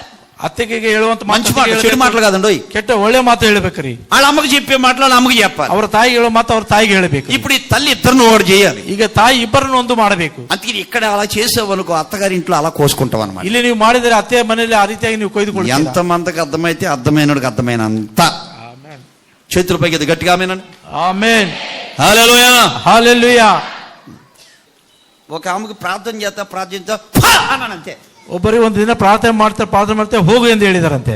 అనేసరికి ఆమె కొంచెం మనసు నొచ్చుకున్నట్టుంది. ಆಕೆ ಸ್ವಲ್ಪ ಮನಸ್ಸಿಗೆ ನೊಂದುಕೊಂಡ ಆಗಿದೆ. పక్క దగ్గరికి వెళ్ళి ಪಕ್ಕ ಬರೀ ಹೋಗಿ పాస్టర్ ಅಣ್ಣನವರು అందరికి ప్రార్థన చేశాడు. ಎಲ್ಲರಿಗೆ ಪ್ರಾರ್ಥನೆ ಮಾಡಿದರು. నాన్న అన్నాడేంటి, ನನ್ನ ಹೋದಾಗ ಹೋಗಿ ಎಂದು ಹೇಳಿದನು. ಏಕೆ ఈ తల్లి ఏమనాలి, ఈ ತಾಯಿ ಏನ್ ಹೇಳಬೇಕು? సరే అమ్మా పాస్టర్ గారికి ఏదైనా కనపడింది ఏవోలే, ಸರಿ ಅಮ್ಮ ಪಾಸ್ಟರ್ಗೆ ಏನಾದ್ರೂ ಕಾಣಿಸುತ್ತೇನೋ, పో అంటే మంచిదే కదా, ಹೋಗಿ ಅಂತ ಹೇಳಿದ್ರೆ ಒಳ್ಳೇದಲ್ವೇ, ప్రార్థನೆ కదా చేశారు, ಪ್ರಾರ್ಥನೆ ಎಲ್ಲ ಮಾಡಿದ್ದಾರೆ ಅನ್ನಬೇಕು. అన్నట్టు నీలో ఏమైనా దెయ్యం కనపడిందేమో, ನಿನ್ನಲ್ಲಿ ಏನು ದೆವ್ವವನ್ನು ಕಾಣಿಸುತ್ತೇನೋ, నిన్ను ఏదైనా ఆవరించిందేమో, ನಿನ್ನನ್ನು ಯಾವ್ದಾದ್ರು ಆವರಿಸುತ್ತೇನೋ ఆయన చెప్పేసరికి నెక్స్ట్ ఆదివారం ప్రార్థన చేయించుకోవడానికి రాలా ಅಂತ ಆಕೆಗೆ ಹೇಳಿದಾಗ ಮುಂದಿನ ವಾರ ಅವರು ಪ್ರಾರ್ಥನೆ ಮಾಡಿಸಿಕೊಳ್ಳಿ ఒక 5-6 వారాలు రాలా. ಒಂದು 5 ವಾರ ರವಿವಾರ విజిటింగ్ వెళ్ళినప్పుడు అన్ననವರು విజిటింగ్ ಹೋದಾಗ ఏంటమ్మా వచ్చిన వాళ్ళ ప్రార్థన చేయించుకుంటా ఈ మధ్యలో చేయించుకోవట్లేదు ఏంటి అని అడిగాను. ಏನಮ್ಮ ಬಂದಾಗ ಎಲ್ಲ ಪ್ರಾರ್ಥನೆ ಮಾಡಿಸಿಕೊಳ್ತಿದ್ದೆ ಈಗ ಯಾಕೆ ಬರ್ತಾ ಇಲ್ಲ ಅಂತ ಕೇಳಿದಾರಂತೆ. అసలు పో అని ఎందుకన్నావు, ನೀನು ಹೋಗಿ ಅಂತ ಯಾಕೆ ಹೇಳಿದೀಯಾ? అమ్మ నిన్ను పొమ్మనలేదమ్మా, ಅಮ್ಮ ನಿನ್ನನ್ನು ಹೋಗಿ ಅಂತ ಹೇಳಿಲ್ಲಮ್ಮ, నీలో ఒక చీటలా కనపడే అది పొమ్మన్నానమ్మా, ನಿನ್ನಲ್ಲಿ ಒಂದು కత్తలి ನನಗೆ ಕಾಣಿಸ್ತಾ ಅದನ್ನು ಹೋಗಿ ಅಂತ ಹೇಳಿದೆ. నన్నే పొమ్మన్నావు, నన్నెంత ಹೇಳಿದೆ, ఎందుకంటే ఎవరు చెప్పారు, ఫలానా అని చెప్పింది. ಯಾರು ಹೇಳಿದರೆ ಕೆಲವರು ಹೇಳಿದ್ದಾರೆ. ఇప్పుడు ఎంత సూచి పెట్టింది చూడండి ఆమె, ಈಗ ಯಾವ ರೀತಿಯಾಗಿ ಚುಚ್ಚಿದ್ದಾರೆ ನೋಡಿ. హల్లెలూయా హల్లెలూయా. అందుకే దేవుని పెట్టారా, ಅದಕ್ಕಾಗಿ ದೇವರ ಮಕ್ಕಳೇ కొన్ని మనుషుల వల్ల అసమాధానాలు కలుగుతూ ఉంటాయి, ಕೆಲವರು ಮನುಷ್ಯರಿಂದ ಅಸಮಾಧಾನಗಳು ಉಂಟಾಗುತ್ತವೆ. మరి నీవు నేనెవరు, ಮತ್ತೆ ನೀವು ನಾವು ಯಾರು? సాక్షాత్తు సర్వోన్నతుడి దేవుని కుమారులు, ಸಾಕ್ಷಾತ್ ಸರ್ವೋನ್ನತನಾದ ದೇವರ ಮಕ್ಕಳು, దేవుని కుమార్తెలు, ದೇವರ ಕುಮಾರ್ತೆಯರು. ఎక్కడుంటే అక్కడ సమాధానం కలుగును గాక, ಎಲ್ಲಿದ್ದರೆ ಅಲ್ಲಿ ಸಮಾಧಾನ ಉಂಟಾಗಲಿ. అందుకే నువ్వు ఎక్కడుంటే అక్కడ సమాధాన పరుస్తూ ఉంటే సంతోషం నీ ఇంట వాకిట దేవుడు నిలుపును గాక. ನೀವು ಎಲ್ಲಿದ್ದರಲ್ಲಿ ಸಮಾಧಾನ ಪಡಿಸುವುದಾದರೆ ದೇವರು ನಿಮ್ಮೊಟ್ಟಿಗೆ ಇರುತ್ತಾನೆ. మూడోదిగా ಮೂರನೆಯದು కీర్తనలు ಕೀರ್ತನೆಗಳು 149వ అధ్యాయం 149ನೇ ಅಧ್ಯಾಯ 5వ వాక్యం. 5ನೇ ವಾಕ್ಯವು, భక్తులు ఘనత నొంది ಭಕ್ತರು ತನಗುಂಟಾದ ప్రహర్షించుదురుగాక, ಮಹಿಮೆಯಲ್ಲಿ ಇಗ್ಗಲಿ, వారు సంతోష భరితులై ಅವರು ಸಂತೋಷ ಭರಿತರಾಗಿ తమ పడకల మీద ఉత్సాహగానం చేయుదురుగాక. ಆಸೆಗೆ ಮೇಲಿರುವಾಗಲೇ ಉತ್ಸಾಹ ಧ್ವನಿ ಮಾಡಲಿ. చూడండి, ನೋಡಿ, భక్తులు ఘనత నొంది ಘನತನೆ ಹೊಂದಿ ప్రహర్షించుదురుగాక, ಉತ್ಸಾಹ ಧ್ವನಿ ಮಾಡುತ್ತಾರೆ. వారు పరుండే పడకల మీద ಅವರು ಮಲಗಿರುವ ಹಾಸಿಗೆ ಮೇಲಿರುವಾಗಲೇ సంతోష భరితులై ಉತ್ಸಾಹ ಧ್ವನಿ ఉత్సాహగానం చేయుదురుగాక. ಉತ್ಸಾಹ ಧ್ವನಿ ಮಾಡುತ್ತಾರೆ. మూడో చెప్తున్నానండి, ಮೂರನೇದು ಹೇಳ್ತಾ ಇದ್ದಾರ್ರಿ, భక్తుల్ని దేవుడు సంతోషభరితులుగా చేస్తారు. ಭಕ್ತರನ್ನು ದೇವರು ಸಂತೋಷ ಭರಿತರನ್ನಾಗಿ ಮಾಡುತ್ತಾನೆ. వారు పరుండే పడక మీదకి వెళ్ళేసరికి ಅವರು ಮಲಗಿರುವ ಆಸೆಯ ಮೇಲೆ ಇರುವಾಗಲೇ ఒక నెమ్మది, ಒಂದು ನೆಮ್ಮದಿ, ఒక ప్రశాంతత, ಒಂದು ಪ್ರಶಾಂತತೆ, ఒక కుదురుపాటుని దేవుడు ఇస్తాడు. ಉತ್ಸಾಹ ಧ್ವನಿಯನ್ನು ದೇವರು ಕೊಡುತ್ತಾನೆ. కొంతమంది చూడండి, ಕೆಲವರನ್ನು ನೋಡಿರಿ, వారి మంచం మీదకి వెళ్ళేసరికి ಅವರು ಮಂಚದ ಮೇಲೆ ಹೋಗುವಾಗಲೇ కుటుంబంలో ఎవరో ఒకరిని బట్టి బాధపడుతూ ఉంటారు, నలిగిపోతూ ఉంటారు. ಕುಟುಂಬದಲ್ಲಿ ಯಾರನ್ನ ಹಿಡಿದು ಅವರು ಬಾಧೆ ಪಡುತ್ತಾರೆ, ನರಳಾಡುತ್ತಾ ಇರುತ್ತಾರೆ. కొన్ని మనుషులు బట్టి కాకపోయినా ఒక అప్పును బట్టో, లేకపోతే ఒక శత్రువును బట్టో, ఒక డబ్బును బట్టో, ఒక ఆర్థిక ఇబ్బందిని బట్టో బాధపడుతూ ఉంటారు. ಒಂದು ಆರ್ಥಿಕ ಇಬ್ಬಂದಿಯಿಂದ, ಸಾಲದಿಂದ ಅವರು ಇಬ್ಬಂದಿ ಪಡುತ್ತಾ ಇರುತ್ತಾರೆ. మొన్న మధ్యలో ఒక తల్లి ఇలా అంటుంది, ಕೆಲವು ದಿನ ಒಂದು ತಾಯಿ ಈ ರೀತಿಯಾಗಿ ಹೇಳ್ತಾ ಇದ್ದಾರೆ, 3 సెంట్లు స్థలం అమ్మి లంచం ఇప్పించి ఉద్యోగం ఇప్పించానయ్యా. 3 ಸೆಂಟ್ ಸ್ಥಳವನ್ನು ಮಾರಿ ಲಂಚವನ್ನು ಕೊಟ್ಟು ಉದ್ಯೋಗವನ್ನು ಸಂಪಾದಿಸಿದ್ದೇನಯ್ಯ. సరే ఉద్యోగానికి వెళ్తున్నాడు, ಆತನ ಉದ್ಯೋಗಕ್ಕೆ ಹೋಗ್ತಾ ಇದ್ದಾನೆ. సడన్ గా వాడు విధానం మారిపోయింది. ಆತನ ವಿಧಾನವು ಬದಲಾಗಿ ಹೋಯಿತು. ఏం చేశాడమ్మా, ಏನು ಮಾಡಿದನಮ್ಮ, వాడు సిగరెట్ త్రాగుడు కొంచెం అలవాటు చేసుకున్నాడు. ಆತನು ಕುಡಿತಕ್ಕೆ ಮತ್ತು ಸಿಗರೆಟ್ ಸೇದವನ್ನು ರೂಢಿ ಮಾಡಿಕೊಂಡಿದ್ದಾನೆ. గతంలో బుద్ధిమంతుడే, ಆ ಕಳೆದ ಕಾಲದಲ್ಲಿ ಆತನು ಬುದ್ಧಿವಂತ. 4 రూపాయలు చేతిలో కనపడేసరికి, 4 ರೂಪಾಯಿ ಕೈಯಲ್ಲಿ ಕಂಡ ಕೂಡಲೇ, 4 స్నేహం ఆ జాబులో కలిసేసరికి, 4 ಜನ ಸ್ನೇಹಿತರ ಆ ಕೆಲಸದಲ್ಲಿ ಜೊತೆಯಾದಾಗ వీడి ప్రవర్తన మారిపోయింది. ಈತನ ಪ್ರವರ್ತನೆ ಬದಲಾಯಿತು. మొన్న మధ్యలో 7 గంటలకు వచ్చి ఊడి రోజు 11-12 అవుతుంది అయ్యా. ಕೆಲವು ಸಮಯ 7 ಗಂಟೆ ಬರುವನು ಈಗ 11-12 ಆಗ್ತಾ ಇದೆ. నేను పడుకుంటున్నాను కానీ నాకు సంతోషం లేదంటుంది. ನಾನು ಮಲಗಿಕೊಳ್ತಿದ್ದೆ, ನನಗೆ ಸಂತೋಷ ಇಲ್ಲ ಅಂತ ತಾಯಿ ಹೇಳ್ತಾ వాక్యం ఏం చెప్తుంది, ಆದ್ರೆ ವಾಕ್ಯವೇನು ಹೇಳ್ತಿದೆ, భక్తులంట ಭಕ್ತರಂತೆ సంతోషభరితులై ಸಂತೋಷ ಭರಿತರಾಗಿ వారు పడకల మీద ఉత్సాహగానం దేవునికి చేస్తారంట. ಅವರ ಹಾಸಿಗೆ ಮೇಲೆ ಉತ್ಸಾಹ ಧ್ವನಿಯನ್ನು అంటే ದೇವರು అర్థం ఏంటి తెలుసా, తన కుటుంబాన్ని బట్టి, తన కలిగిన దాన్ని బట్టి దేవుడు నెమ్మదిని, ప్రశాంతతని దేవుడిస్తాడు. ತನ್ನ ಕುಟುಂಬವನ್ನು ಹಿಡಿತಾಗಿ ದೇವರು ಅವರಿಗೆ ನೆಮ್ಮದಿ, ಸಂತೋಷವನ್ನು ಕೊಡುತ್ತಾನೆ. ఎప్పుడది, ಯಾವಾಗ ಅದು? భక్తులు ఎలా ఉంటారు, ಭಕ್ತರು ಯಾವ ರೀತಿಯಾಗಿರ್ತಾರೆ? 6వ వాక్యాన్ని చదువుదాం. 6ನೇ ವಾಕ್ಯವನ್ನು ಓದೋಣ. వారి నోట, ಅವರ ಬಾಯಿಯಲ್ಲಿ దేవునికి చెయ్యబడు ఉత్సాహ స్తోత్రములున్నవి. ದೇವರಿಗೆ ಕೊಡುವಂತಹ ಸ್ತೋತ್ರಗಳು ಕೈಯಲ್ಲಿವೆ.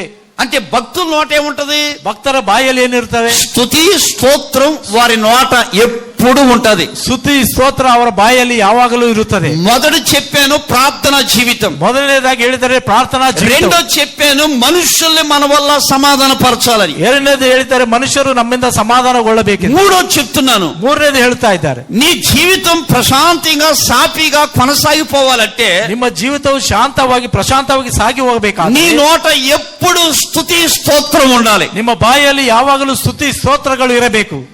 బాగా గమనించండి. ಚೆನ್ನಾಗಿ ಗಮನಿಸಿರಿ. ఎరుకో గోడలు అడ్డుపడినప్పుడు వారి నోట ఏముంది? ಎರುಕೋ ಗೋಡೆ ಅಡ್ಡ ಬಂದಾಗ ಅವರ ಬಾಯಲ್ಲಿ ಏನಿತ್ತು? వెనకాలంలో చెప్పండి గట్టిగా. ఎరుకో గోడలు కూలిపోవడానికి వారి నోట ఏముంది? ಎರುಕೋ ಗೋಡೆ ಬಿದ್ದುವುದಕ್ಕೆ ಅವರ ಬಾಯಲ್ಲಿ ಏನಿತ್ತು? కొంచెం గట్టిగా బ్యాటరీ డౌన్ అయిపోయినా మాకి స్తుతి స్తోత్రం. పురుషులు చెప్పండి. ఓకే. రెండోది, ಎರಡನೇದು, పౌలు శీలలే కొట్టి చెరసాల్లో పడేసినప్పుడు వారి నోట ఏముంది? ಪೌಲು ಶೀಲರನ್ನು ಹೊಡೆದಾಕಿ ಸೆರೆಮನೆಯಲ್ಲಿ ಹಾಕಿದ ಅವರ ಬಾಯಲ್ಲಿ ಏನಿತ್ತು? ఓకే. మూడోది, యోబు అన్ని కోల్పోయినప్పుడు ఆయన నోట ఏముంది? ಯೋಬನು ಎಲ್ಲೋ ಕಳೆದುಕೊಂಡಾಗ ಆತನ ಬಾಯಲ್ಲಿ ಏನಿತ್ತು? స్తుతి స్తుతి స్తుతి. అంటే గమనించండి, గమనించి నీ నోరు ఎప్పుడు కూడా స్తుతి స్తోత్రం చెప్పుతూ ఉండాలి. ನಿಮ್ಮ ಬಾಯಿ ಯಾವಾಗಲೂ ಕೂಡ ಸ್ತುತಿ ಸ್ತೋತ್ರ ಹೇಳುತ್ತಲೇ ಇರಬೇಕು. నీ నోరు ఎప్పుడు దేవుణ్ణి స్తుతిస్తూ ఉండాలి. ನಿಮ್ಮ ಬಾಯಿ ಯಾವಾಗಲೂ ದೇವರನ್ನು ಸ್ತುತಿ ಮಾಡುತ್ತಾ ಇರಬೇಕು. దానియేలు ఉద్యోగం చేస్తూ ముమ్మారు దేవుని స్తుతించేవాడు. ದಾನಿಯೇಲನು ನೌಕರಿ ಮಾಡುತ್ತಾ ಅನೇಕ ಸಾರಿ ದೇವರನ್ನು ಸ್ತುತಿ ಮಾಡುತ್ತಾ ಇದ್ದನು. దావీదు జీవితంలో కూడా ದಾವಿದನ ಜೀವಿತದಲ್ಲಿ ಕೂಡ గొర్రెల దొడ్డులో ఉన్న స్తుతించేవాడు. ಹಟ್ಟೆಯಲ್ಲಿ ಇರುವಾಗ ಸ್ತುತಿ ಮಾಡ್ತಾ ಇದ್ದ. రాజుగారి దగ్గర బళ్ళు మోసిన స్తుతించేవాడు. ರಾಜನ ಬಳಿ ಇರುವಾಗಲೂ ಕೂಡ ಸ್ತುತಿ ಸ್ತೋತ್ರ సైన్యంలో యుద్ధానికి వెళ్ళిన దేవుని స్తుతించేవాడు. ಸೈನ್ಯದಲ್ಲಿ ಯುದ್ಧಕ್ಕೆ ಹೋದಾಗ ಕೂಡ ದೇವರನ್ನು ಸ್ತುತಿ ఈ రోజు నీ గుండె స్తుతి స్తోత్రాలు ఉదయకాల నైవేద్యం అనేది కనపడాలి. ಇವಾಗ ನಿಮ್ಮ ಹೃದಯದಲ್ಲಿ ಬೆಳಗಿನ ಜಾವ ಸ್ತುತಿ ಸ್ತೋತ್ರ ನೈವೇದ್ಯಗಳು ಕಾಣಬೇಕು. మరి ఈ రోజున అది కనపడతలేదు. ಮತ್ತು ಈ ದಿನ ಅದು ಕಾಣಿಸುತ್ತಾ ಇಲ್ಲ. ఏం కనపడుతుందో చూద్దాం. ಏನು ಕಾಣಿಸ್ತಾ ಇದೆ ನೋಡೋಣ. యోబు గ్రంథం 20:12. ಯೋಬನು ಬರೆದ ಗ್ರಂಥ 20ನೇ ಅಧ್ಯಾಯ 12. చెడుతనం వారి నోటన కనపడుతూ ఉన్నది. ಕೆಟ್ಟತನವು ಅವರ ಬಾಯಲ್ಲಿ ಕಾಣಿಸುತ್ತಾ ಇತ್ತು. చెడుతనం వారి నోటన కనపడుతూ ఉన్నది. ಕೆಟ್ಟತನವು ಅವರ ಬಾಯಲ್ಲಿ ಕಾಣಿಸುತ್ತಾ ಇತ್ತು. రోమా పత్రిక ರೋಮನಿಗೆ ಬರೆದ 3వ అధ్యాయం 3ನೇ ಅಧ್ಯಾಯ 14వ వాక్యం. 14ನೇ ವಚನ. వారి నోట శపించే దూషించే మాటలు ఉన్నవి. ಅವರ ಬಾಯಲ್ಲಿ ಶಪಿಸುವಂತ ದೂಷಿಸುವಂತ ಮಾತುಗಳಿದ್ದವು. ఈ రోజున ಈ ದಿನ మన నోట చెడు మాటలు ఉండకూడదు. ನಮ್ಮ ಬಾಯಲ್ಲಿ ಕೆಟ್ಟ ಮಾತುಗಳು ಇರಬಾರದು. ఈ రోజున మన నోట దూషించి అపహాసించే ఎగతాళి చేసే మాటలు ఉండకూడదు. ಈ ದಿನ ನಮ್ಮ ಬಾಯಲ್ಲಿ ದೂಷಿಸುವಂತ ಅವಹೇಳನ ಮಾಡುವಂತ ಮಾತುಗಳು ಇರಬಾರದು. ఏముండాలంటే ಏನಿರಬೇಕೆಂದರೆ ఎల్లప్పుడూ ప్రభుని స్తుతించే వారిగా ఉండాలి. ಯಾವಾಗಲೂ ಕರ್ತನನ್ನು ಸ್ತುತಿ ಮಾಡುವವರಾಗಿರಬೇಕು. నీ దేవుని స్తుతిస్తూ ఉంటుంటే, ನೀವು ದೇವರನ್ನು ಸ್ತುತಿ ಮಾಡುತ್ತಿರುವಾಗ, స్తుతి స్తోత్రాలు చెల్లిస్తూ ఉంటుంటే, ಸ್ತೋತ್ರಗಳನ್ನು ಸಲ್ಲಿಸುತ್ತಿರುವಾಗ మనుషుల వల్ల వచ్చే కీడు గాని, ಮನುಷ್ಯರಿಂದ ಹೇಳುವುದಾಗಲಿ, శత్రుల వల్ల వచ్చే కీడు గాని, ಶತ್ರುಗಳಿಂದ ಉಂಟಾಗುವುದಾಗಲಿ, దుష్టుల వల్ల వచ్చే కీడు గాని, ದುಷ್ಟರಿಂದ ಆಗುವಂತಹದ್ದು, పాపం వల్ల వచ్చే కీడు గాని ಪಾಪದಿಂದ ಬರುವಂತ ಕೀಡಾಗಲಿ ఏమీ చేయదు. ನಿನಗೆ ಏನೂ ಮಾಡುವುದಿಲ್ಲ. నీ ఇంటిలో గాని, ನೀವು ಈ ಮನೆಯಲ್ಲಿ ಆಗಲಿ, కలిగిన దాంట్లో ನಿನಗೆ గాని ಉಂಟಾಗಿದ್ದರಲ್ಲಿ నీవు సంతోషభరితులుగా దేవుడు మిమ్మల్ని చేస్తాడు. ನೀವು ಸಂತೋಷ ಭರಿತನಾಗಿ ದೇವರು ಈ ರೀತಿಯಾಗಿ ಮಾಡುತ್ತಾನೆ. అందుకనే చూడండి, ಅದಕ್ಕಾಗಿ ನೋಡಿರಿ, దావీదుని సౌలు పలుమార్లు దూషించాడా లేదా? ದಾವಿದನು ಸೌಲನು ಅನೇಕ ಸಾರಿ ದೂಷಣೆ ಮಾಡಿದನೋ మరి ಇಲ್ಲ? దావీదు దూషించాలి కదా. ದಾವಿದನು ದೂಷಣೆ ಮಾಡಬೇಕಲ್ಲವೇ? ఎందుకు దూషించలేదు తెలుసా? ಯಾಕೆ ದೂಷಿಸಿಲ್ಲ ಗೊತ್ತಾ?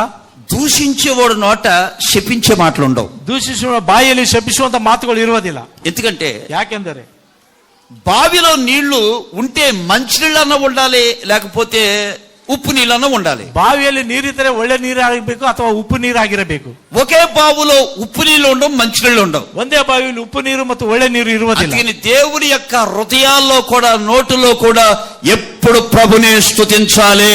ಯಾವಾಗ ನಿಮ್ಮ ಹೃದಯದಲ್ಲಿ ಕೂಡ ದೇವರನ್ನು ಯಾವಾಗಲೂ ಸ್ತುತಿ ఈ ಮಾಡುವರಾಗಿರಬೇಕು. స్తుతుల మూలంగా ಈ ಸ್ತುತಿಗಳ ಮುಖಾಂತರ నీ జీవితంలో గొప్ప సంతోష భరితులుగా దేవుడు చేయనుగాక. ನಿಮ್ಮ ಜೀವಿತದಲ್ಲಿ ಒಳ್ಳೆ ಸಂತೋಷ ಭರಿತನಾಗಿ ದೇವರು ಮಾಡಿ. అందుకనే ಅದಕ್ಕಾಗಿ నిన్నెవరు తిట్టారు, ನಿಮ್ಮನ್ನು ಯಾರು ಬೈದಿದ್ದಾರೆ, అప్పుడు నోట ఏముండాలి ಆಗ ಬಾಯಲ್ಲಿ ಏನಿರಬೇಕು చెప్పండి.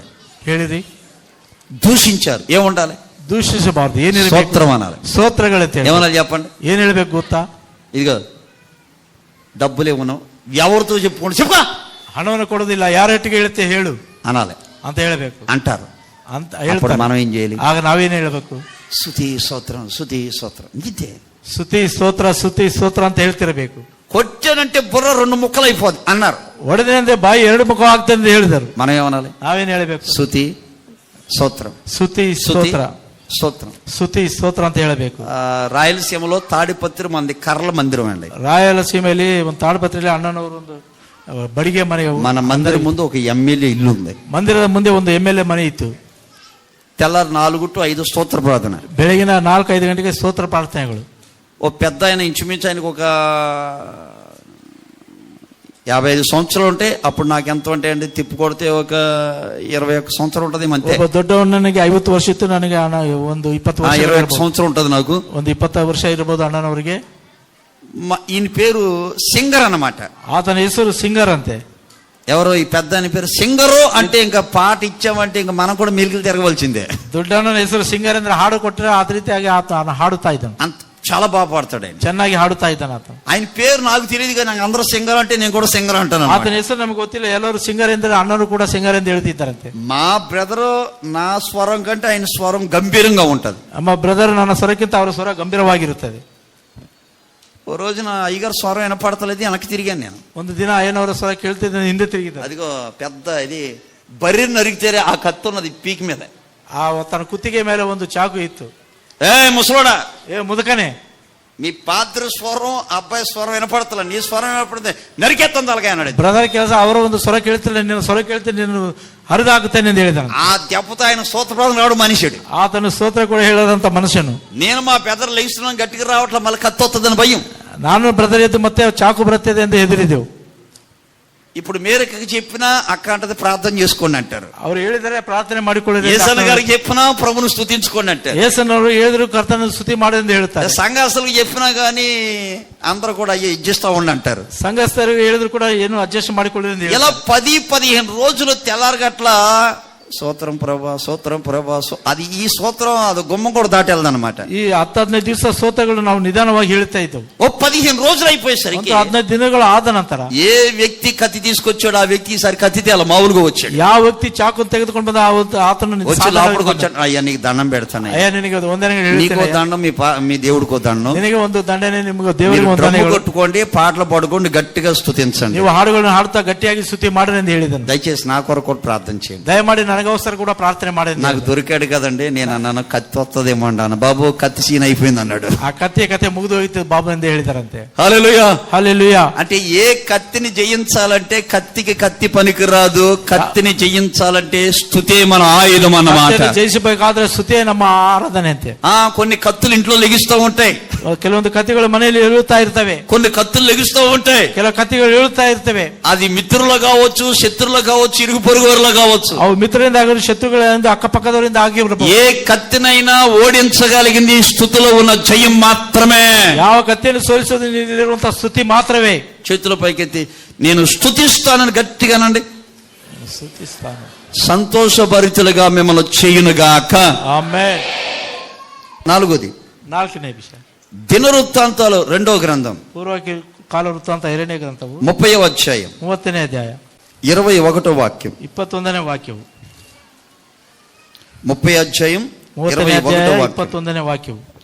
యెరూషలేములోనున్న ಯೆರೂಸಲೇಮಿನಲ್ಲಿ ఇశ్రాయేలు వారు ಕೂಡಿ ಬಂದ ಇಸ್ರಾಯೇಲ್ಯರು బహు సంతోషభరితులై ಬಹಳ ಸಂತೋಷದಿಂದ పులిన రొట్టెల పండుగ ಹುಳಿ ಇಲ್ಲದ ರೊಟ್ಟಿಗಳ ಹಬ್ಬ 7 దినాలు ఆచరించిరి. 7 ದಿನಗಳನ್ನು ಆಚರಿಸುತ್ತಾ. చూడండి, ఇశ్రాయేలు వారు ಇಸ್ರಾಯೇಲ್ ಪ್ರಜೆಗಳು బహు సంతోషభరితులయ్యారంట. ಬಹಳ ಸಂತೋಷ ಭರಿತರಾದರಂತೆ. అంటే ಅಂದರೆ అంతకు మునుపు వాళ్ళకి సంతోషం లేదు. ಅದಕ್ಕಿಂತ ಮುಂಚೆ ಅವರಿಗೆ ಸಂತೋಷವಿಲ್ಲ. వాళ్ళు ఏ పరిస్థితిలో ఉన్నారు అంటే ಅವರು ಯಾವ ಪರಿಸ್ಥಿತಿಯಲ್ಲಿದ್ದಾರೆ ಎಂದರೆ 11వ వాక్యం, 11ನೇ ವಾಕ್ಯವು. అయినను ಆದರೂ ఆషేరు మనిషి ಆಶೇರನು ಮನುಷ್ಯನೇ, జెబూలును ಜಬುಲಿಯರು దేశములో వారిలో నుండి ಮಾತ್ರ ತಮ್ಮಲ್ಲಿ కొందరు ತೆಗೆಸಿಕೊಂಡು కృంగిన మనసుతో యెరూషలేమునకు వచ్చిరి. ಕೆಲವರು ಕುಗ್ಗಿದ ಮನಸ್ಸಿನಿಂದ ಯೆರೂಸಲೇಮಿಗೆ ಬಂದರು. ఇశ్రాయేల్లో చాలా మంది హృదయాలు వారి మనస్సులో కృంగిపోయినాయి. ಇಸ್ರಾಯೇಲ್ ಅನೇಕ ಜನರು ಅವರ ಮನಸ್ಸಿನಲ್ಲಿ ಕುಗ್ಗಿ ಹೋಗಿದ್ದಾರೆ. ఇప్పుడు మీరే ఉన్నారు, ಈಗ ನೀವೇ ಇದ್ದೀರಾ. మనలో కొంతమంది ನಮ್ಮಲ್ಲಿ ಕೆಲವು ಜನರು ఒక ఆరోగ్యాన్ని బట్టు, ಒಂದು ಆರೋಗ್ಯವನ್ನು ಹಿಡಿದು, భర్త తాగుబోతానని బట్టు, ಗಂಡನ ಕುಡಿತ ಚಟದಿಂದ ಹಿಡಿದು, పిల్లలు లోకానుసారంగా జీవించటము, ಮಕ್ಕಳು ಲೋಕಾನುಸಾರವಾಗಿ ಜೀವನ చాలి చాలి ఇబ్బందుల వల్లను ಸಾಲು ಸಾಲದಂತ ಇಬ್ಬಂದಿಯಿಂದ కొన్ని పర్యాల వ్యాపారాన్ని బట్టు మనుషులు కృంగిపోతూ ఉంటారు. ಕೆಲವೊಂದು ಸಾರಿ ವ್ಯಾಪಾರದಿಂದ ಮನುಷ್ಯರು ಕುಗ್ಗಿ ಹೋಗುತ್ತಾರೆ. వాళ్ళు కూడా వారు కృంగిపోయారంట. ಅವರು ಕೂಡ ಕುಗ್ಗಿ ಹೋಗಿದ್ದಾರಂತೆ. కానీ ಆದರೆ ఎప్పుడైతే పులియన రొట్టెల పండుగ ఆచరించారో, ಯಾವಾಗ ಹುಳಿ ಇಲ್ಲದ ರೊಟ್ಟಿಯ ಹಬ್ಬವನ್ನು ಆಚರಿಸಿದರೋ వారు బహు సంతోష భరితులైతిరి. ಅವರು ಬಹಳ ಸಂತೋಷ ಭರಿತರಾದರು. అంటే పస్కా పండుగ. ಅಂದರೆ ಪಸ್ಕದ ಹಬ್ಬವು హిజ్కియా దినాల్లో, ಹಿಜ್ಕೀಯನ ದಿನದಲ್ಲಿ, హిజ్కియా ముందు రాజు దినాల్లో ಹಿಜ್ಕೀಯನ ಮುಂದಿನ ರಾಜನ ದಿನದಲ್ಲಿ మందిరం మూత వేసేసారు. ಮಂದಿರವನ್ನು ಮುಚ್ಚಲಾಗಿತ್ತು. పాడుపడిపోయింది. ಅದು ಹಾಳಾಗಿ ಹೋಗಿತ್ತು.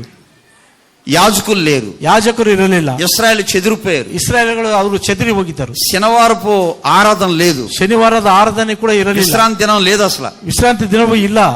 ఇంకా బల్లారాధన లేదు వాళ్ళకి. ಇದು ಕರ್ತನ ಭೋಜನ ಕಾರ್ಯಕ್ರಮ ಕೂಡ ಇಲ್ಲ ಅವರಿಗೆ. ఇలా చెదిరిపోయారు. ಈ ರೀತಿಯಾಗಿ ಅವರು చెదిరి ಹೋಗಿ హిజ్కియా రాజు అయిన తర్వాత ಹಿಜ್ಕೀಯನು ರಾಜನಾದ ನಂತರ మొట్టమొదట ముందు ప్రార్థన మందిరం బాగు చేశాడు. ಮೊಟ್ಟ ಮೊದಲಾಗಿ ಆತನ ಪ್ರಾರ್ಥನಾ ಮಂದಿರವನ್ನು ఏవయ్యా హిజ్కియా, ಹಿಜ್ಕೀಯನು ఏ రాజు చేయలేని పని నువ్వు చేస్తున్నావేంటి? ಯಾವ ರಾಜನು ಮಾಡದಂತ ಕೆಲಸವನ್ನು ನೀನು ಮಾಡ್ತಿದ್ದೆ. ఈ మందిరం బాగు చేయడం అంత ముఖ్యమా?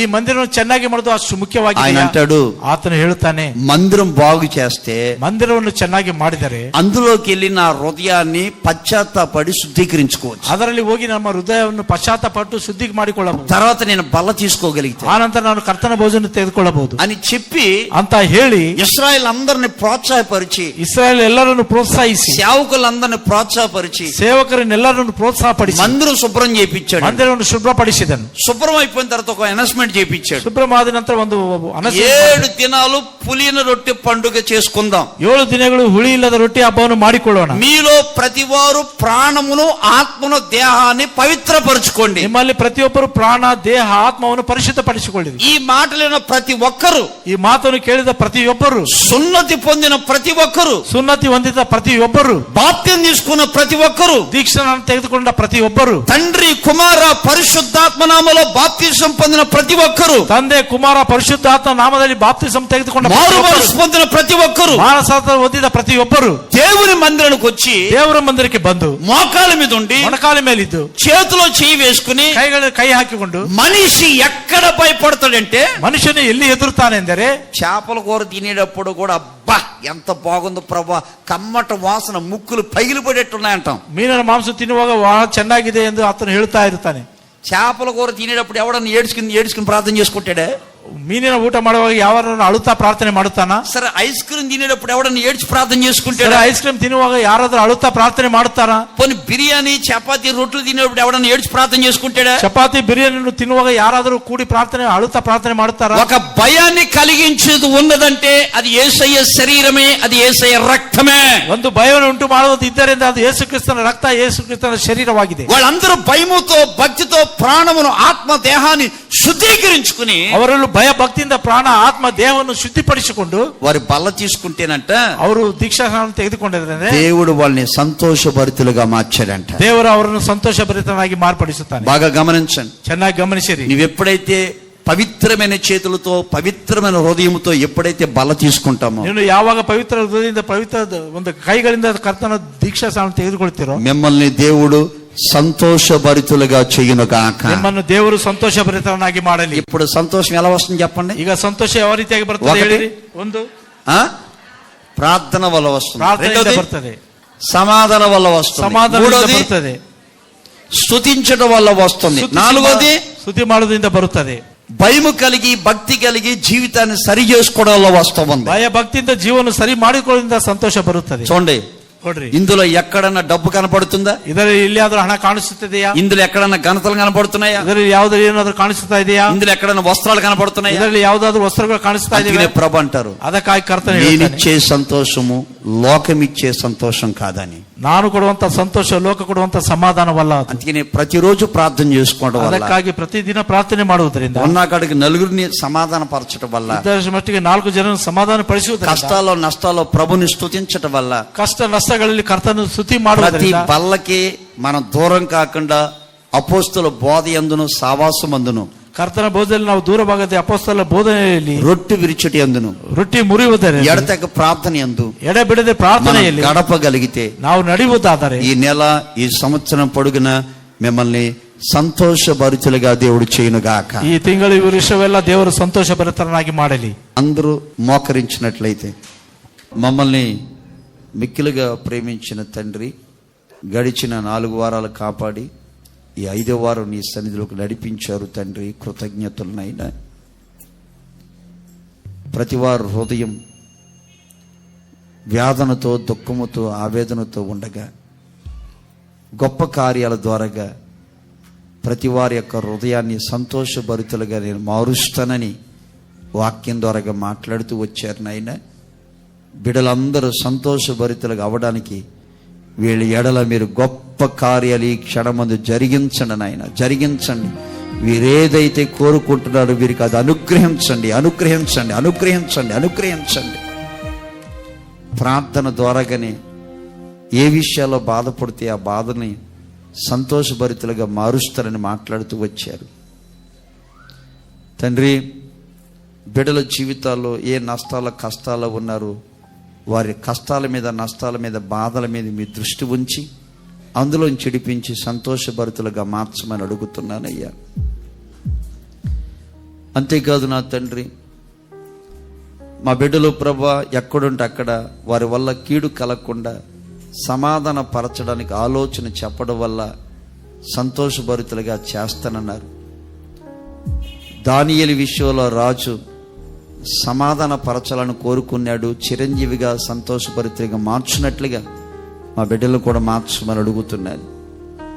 భక్తుల నోట ఎప్పుడు స్తుతులు స్తోత్రాలే ఉంటాయి అన్నారు. వ్యర్థమైన మాటలు కానీ, చెడు మాటలు కానీ, ద్వేషాలు కానీ ఉండవన్నారు. మా పితరులందరూ నిన్ను స్తుతించి వాళ్ళు సంతోషభరితులుగా మారినట్లుగా కష్టాలు, నష్టాలు అన్నీ తొలగిపోయి వీరు ఆశీర్వాదాన్ని పొందుకుని సంతోషభరితులుగా చేయండి. శుద్ధీకరణ ద్వారాగా, హృదయాన్ని సరి చేసుకోవడం ద్వారాగా, భయంతో, భక్తితో మారు మనసు పొంది బాప్తిని తీసుకుని బలలో చేయివేయటం వల్ల అత్యానంద భరితులుగా మీరు మార్చారు తండ్రి. అలాగే చేరువచ్చిన వారందరూ కూడా మార్చండి. ఈ ఆరాధనలో పాల్గొన్నవారు కాస్త అనారోగ్య బలహీతుంటే ముట్టి బాగు చేయండి. కన్నీళ్లతో వచ్చిన వారు, దుఃఖంతో వచ్చిన వారు, కురింగితో వచ్చిన వారు వెళ్ళేటప్పుడు ఇప్పుడే ఈ క్షణం మంది సంతోషభరితులుగా ఇంటికి వెళ్ళునుగాక, వెళ్ళునుగాక. అలా ప్రతి వారిని దీవించండి. చేతి పనులు, ఉద్యోగాలు, వ్యాపారాలు, పాడి పంటలు, చదువులు, దాంపత్య జీవితం, ఆత్మీయ జీవితంలో, విశ్వాసంలో, ప్రార్థనలు, వాక్యాలు బలపరిచి కాపాడమని, ఒక్కొక్కరిని సంతోషభరితులుగా చేయమని యేసు నామములో అడుగుచున్నాను తండ్రి, ఆమేన్. తండ్రి అయిన దేవుని ప్రేమ, ప్రభువైన యేసుక్రీస్తు కృప, పరిశుద్ధాత్మని యొక్క అన్యూనమైన సావాసం, సమకం మనకును సకల పరిశుద్ధులకును ప్రభు రాకడ పర్యంత వరకు సదాకాలం తోడై ఆశీర్వదించి కాపాడునుగాక. ఆమేన్.